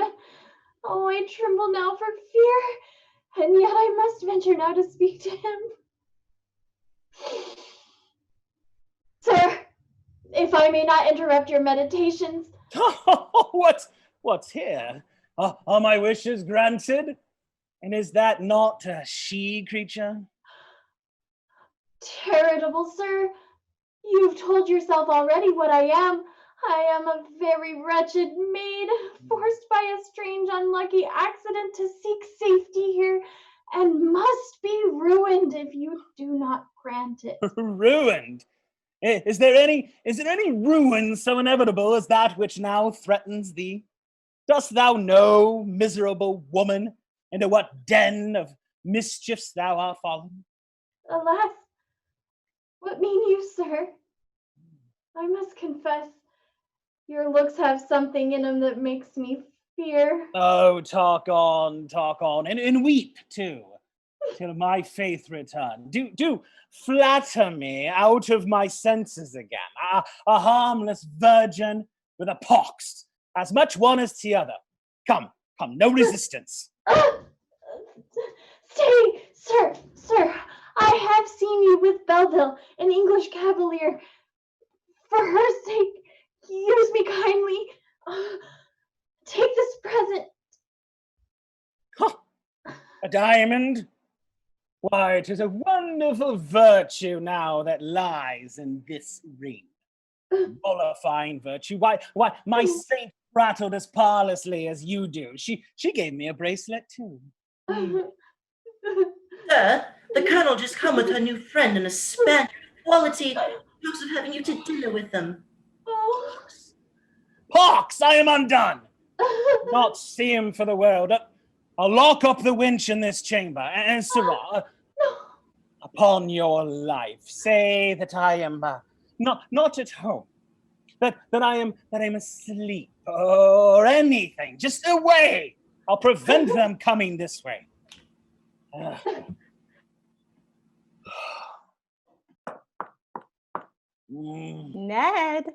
Ned Blunt. Why, he's dead, sir, without dispute dead. He has not been seen today. Let's break open the door. Break open the door? That mad woman will be as good as her word. I must speak in my own defense. Just hold.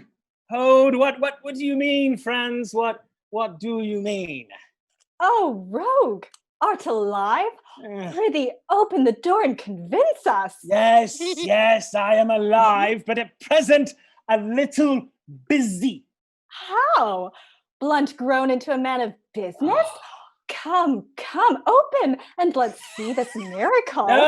No, friends. Look, it's no great business, but I'm at devotion. Yes, will you not allow a man time to pray? Turned religious. A greater wonder than the first. Therefore, open quickly, or we shall unhinge, we shall. Oh, this won't do. Hark ye, Colonel.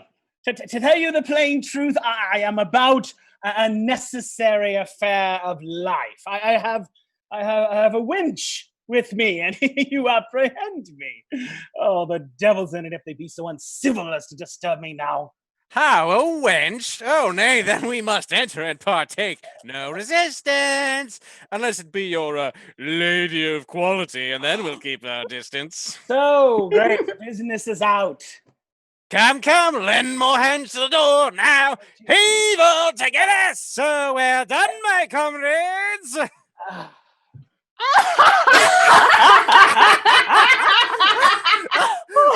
Yes, hark ye! Laugh at your laugh quickly.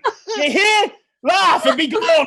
Steph, how the whore has just about. Oh, faith, sir, I'm sorry. Are you so, sir? Well, keep it to yourself then, sir. I advise you. Do you hear me? For I can as little endure your pity as his mirth. Sir, though I am a stranger to you, I'm ashamed at the rudeness of my nation. And could you learn who did it? Would assist you to make an example of them. Why, there's one. Speak sense now, and handsomely. Let me tell you, I have revenge within my power. For know, I have got into my possession a female. She assaulted me. Here, in my own lodgings, and had, she doubtless committed a rape upon me, had not my weapons defended me. Looky here. See? The ring I gave Florinda when we exchanged our vows. Come, where's the wench? We'll see her. Let her be what she will. We'll see her. She's within. Oh, come, the key. Dart, what shall I do? Stay, comrades. Hold, let's go one at once. Give me the key. Nay, no dispute. I have the property of her. Oh, damn property. Oh, we'll draw cuts. Come, the longest sword carrier, sir.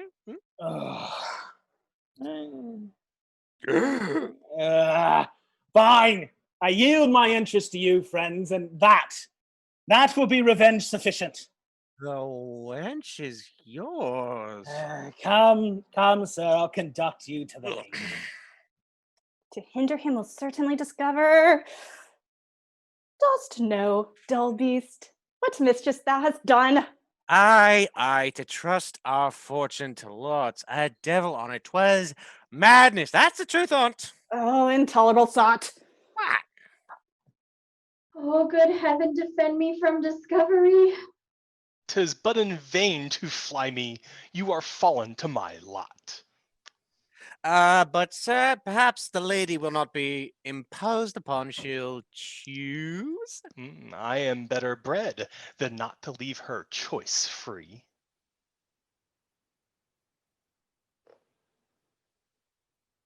Oh, I have found you, sir.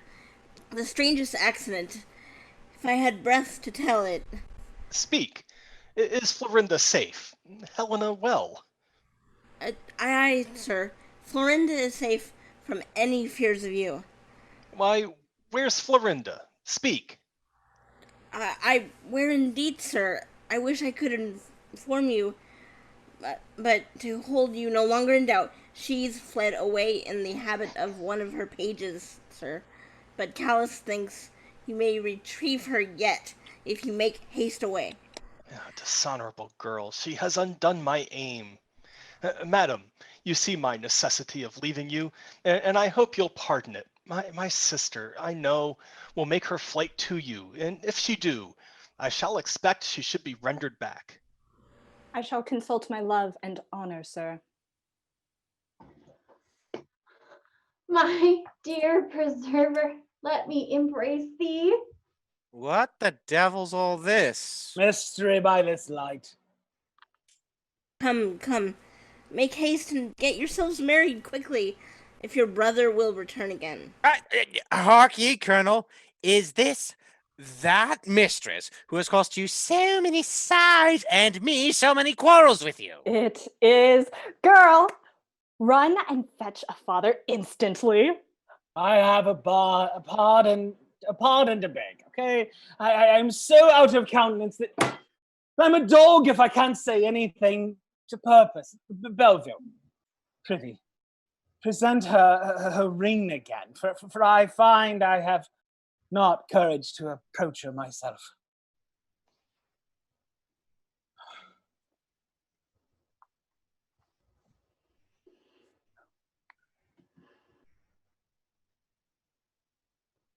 Have we the father yet? Or the page, you know. Oh, my dear Florinda, we shall be married.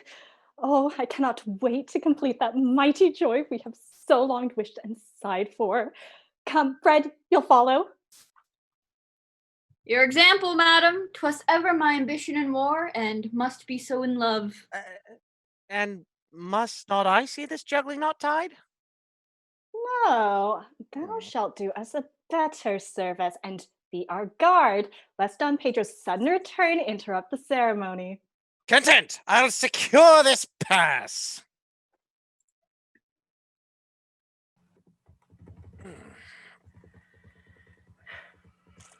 Sir, there's a lady would speak to you. Well, conduct her in. I dare not quit my post. And sir, your tailor waits you in your chamber. Oh, some comfort yet. I shall not dance naked at the wedding. Oh, this can be none but my pretty little devil. Oh, I can see you follow as well as fly. Come, confess thyself the most malicious devil in nature. You think you have done my business with Angelica? Stand off, you base villain. Hi, 'tis not she. Who art thou, and what's thy business? One thou hast injured, and who comes to kill thee for it. What the devil canst thou mean? By all my hopes to kill thee. Prithee, on what acquaintance? For I know thee not. Behold this face, so lost to thy remembrance, and then call all thy sins about thy soul, and let them die with thee. Angelica. Yes, traitor. Does not thy guilty blood run shivering through thy veins? Hast thou no horror at the sight that tells thee thou hast not long to boast thy shameful conquest? Faith, no, child. My blood keeps its old ebbs and flows still, and that usual heat, too, that could oblige thee with a kindness had I but opportunity. Devil, dost wanton with my pain, have at thy heart! I am not now at leisure to be killed. Hold and hear me. Death, I think she's in earnest. What have you, sir, to say? But should I hear thee, thou shouldst talk away all that is brave about me. And I have vowed thy death by all that's sacred. Why, then, there's an end of a proper handsome fellow that might have lived to have done a good service yet. That's all I can say to it. Yet I would give thee time for penitence. Faith, child, I thank God I have ever took care to lead a good, sober, hopeful life, and am of a religion that teaches me to believe I shall depart in peace. So wilt the devil. Tell me, how many poor, believing fools thou hast undone? How many hearts thou hast betrayed to ruin! Yet these are little mischiefs to the ills thou taught'st mine to commit. Thou taught'st it love! Love! That has robbed it of its unconcerned, of all that pride that taught me how to value it, and in its room a mean, submissive passion was conveyed that made me humbly bow, which I ne'er did before to anything but heaven. Thou, perjured man, didst this, and with thy oaths, which on thy knees thou didst devotedly make, 'twas then I was undone. Broke my vows. Why, where hast thou lived? Amongst the gods? For I never heard of mortal man that has not broke 1,000 vows. Oh, impudence! Angelica, that beauty has been too long tempting, not to have made 1,000 lovers languish, who, in the amorous favor, no doubt have sworn like me. Did they all die in that face? Still adoring? I do not think they did. No, faithless man. Had I repaid their vows as I did thine, I would have killed the ungrateful that had abandoned me. This old general has quite spoiled thee.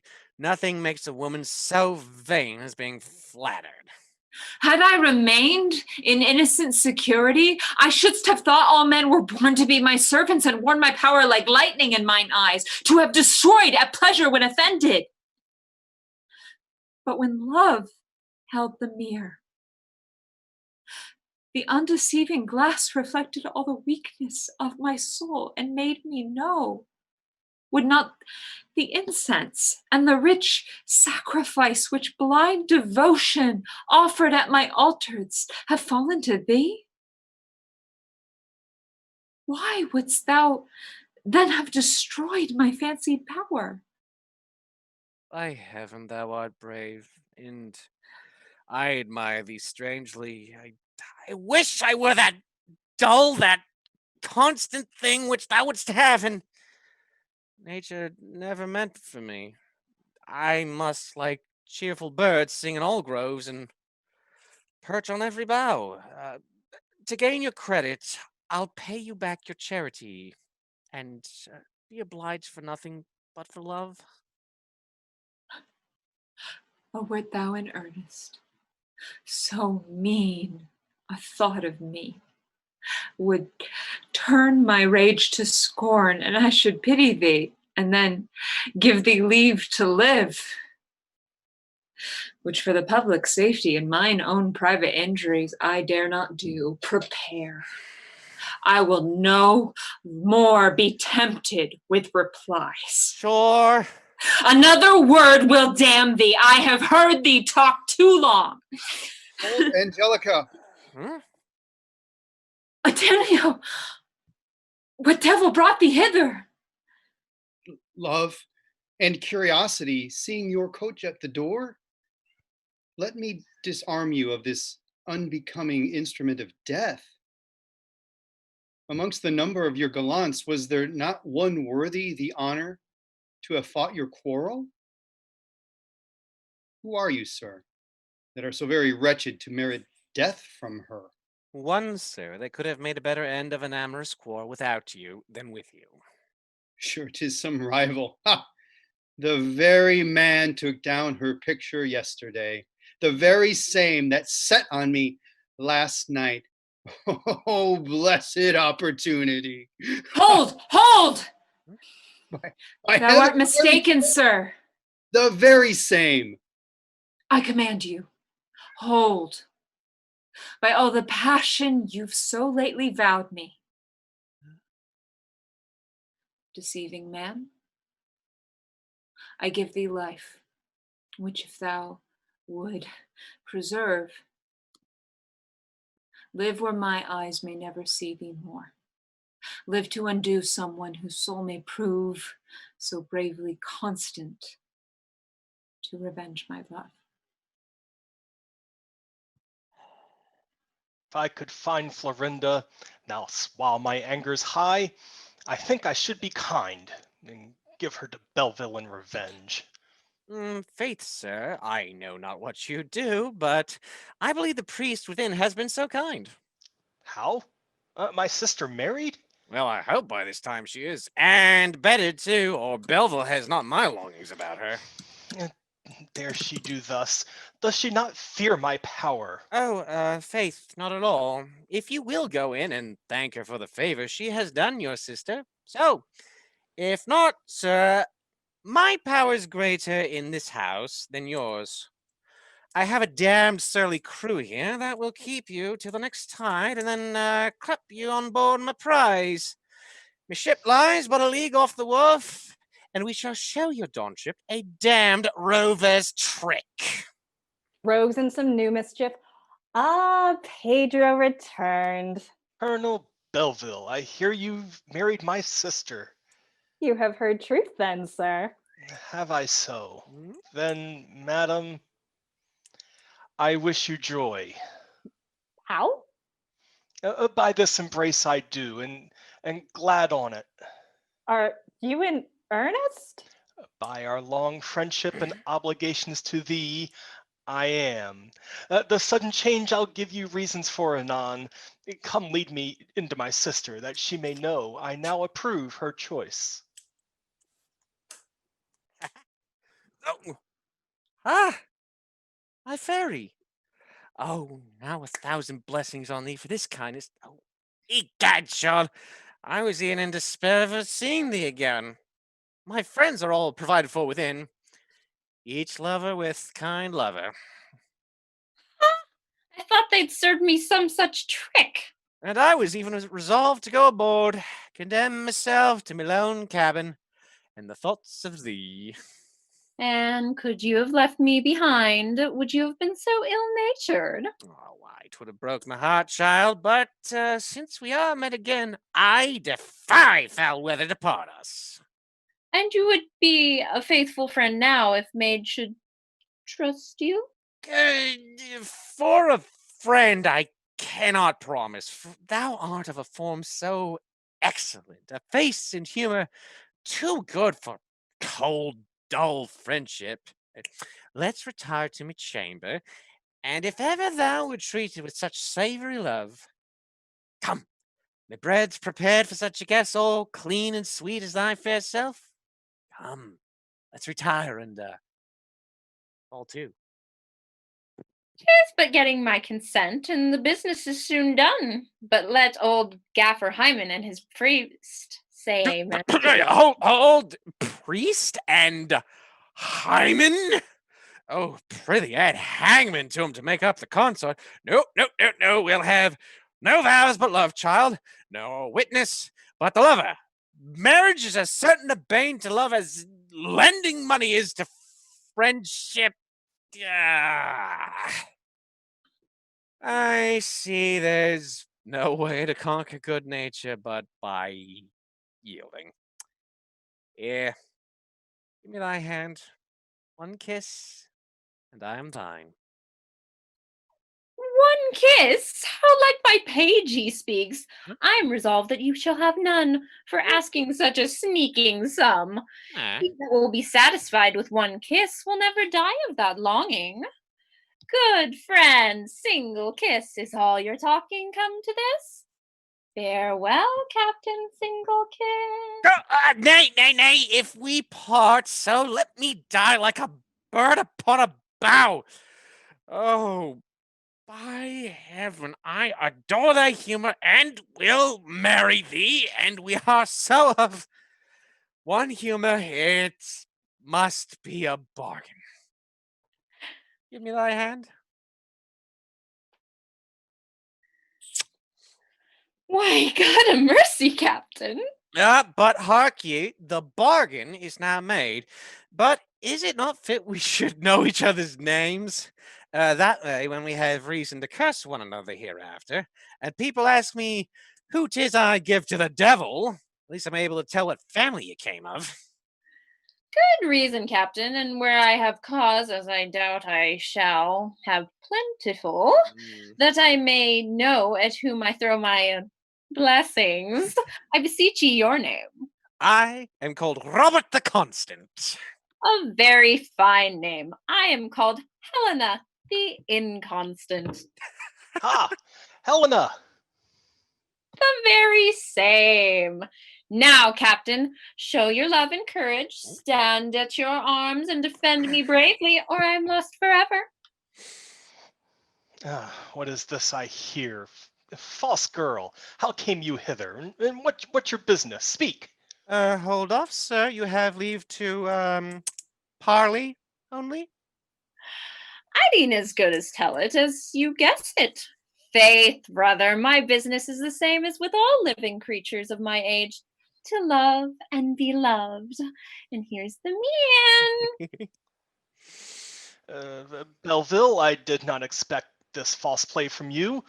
Was it not enough you'd gain Florinda, which I pardoned, but your lewd friends too must be enriched with the spoils of a noble family? Faith, sir, I'm as much surprised at this as you can be. Yet, sir, my friends are gentlemen, and ought to be esteemed for their misfortune, since they have the glory to suffer with the best of men and kings. 'Tis true he's a rover of fortune, yet a prince aboard his little wooden world. What's this to the maintenance of a woman or her birth and quality? Why, I've considered the matter, brother, and find the 300,000 crowns my uncle left me and you cannot keep from me will be better laid out in love than in religion. And to turn as to his good an account, let most voices carry it for heaven or the captain. A captain! A captain! Look ye, sir, 'tis a clear cause. Take her. I shall be free from the fear of her honor. Guard it you now, if you can. Oh,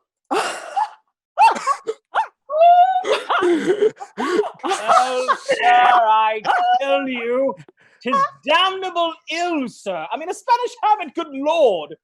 Could the devil and my tailor devise no other punishment for me but the mode of a nation I abominate? What's the matter, Dad? Okay, view me round and judge. Oh, I must confess thou art a kind of odd figure. Methinks as well, and makes me look old cavalier. Oh, come, sir, settle your face and salute our friends. Lady. Sayest thou so, my little rover? And lady, if you be one, give me leave to kiss your hand and tell you, for all I look so, I am your humble servant. A pox on my Spanish habit. Hark, what's this? Sir, as the custom is, the gay people in masquerade, who make every man's house their own, are coming up. Whilst this young mistress and I go to the priest within, who stays to give us a cast of office. Have you no trembling at the near approach? No more than you have in an engagement or a tempest. Egad, thou art a brave girl, and I admire thy love and courage. Lead on! No other dangers they can dread, who venture in the storms of the marriage bed.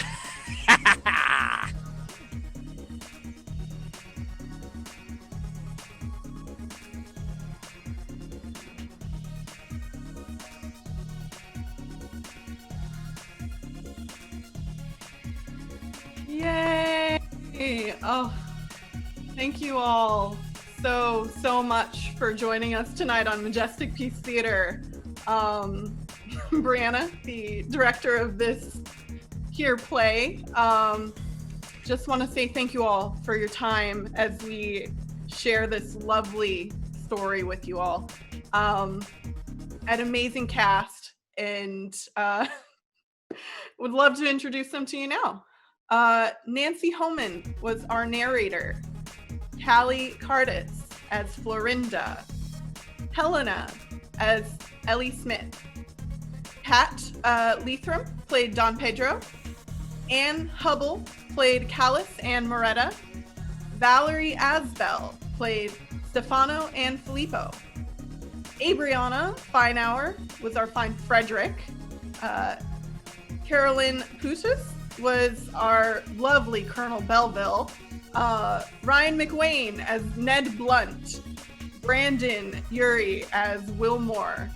Jeanette Miller gave us Lucetta and the Officer. Carol Flanagan played Sancho. Martha Benson as the impeccable Angelica Bianca. Rob O as Don Antonio. Tyler Mann, Diego and the Page. Rose Tyler, Valeria, and our wonderful backup actor, Skylar Reed. Thank you so much. And I would be remiss to forget our amazing stage manager, Rachel Kohler, who without her help, this project would not have happened. So thank you, Rachel. Oh, and Trouble the Cat as Angelica's bouncer. Again, thank you all for your time and your grace. I really did have an amazing cast and could not have asked for a better experience directing for the first time. So yeah, that is our play. Be sure to stick around afterwards for some previews of what's going to be playing next at the Majestic. Be kind to one another and have a great night. Thank you.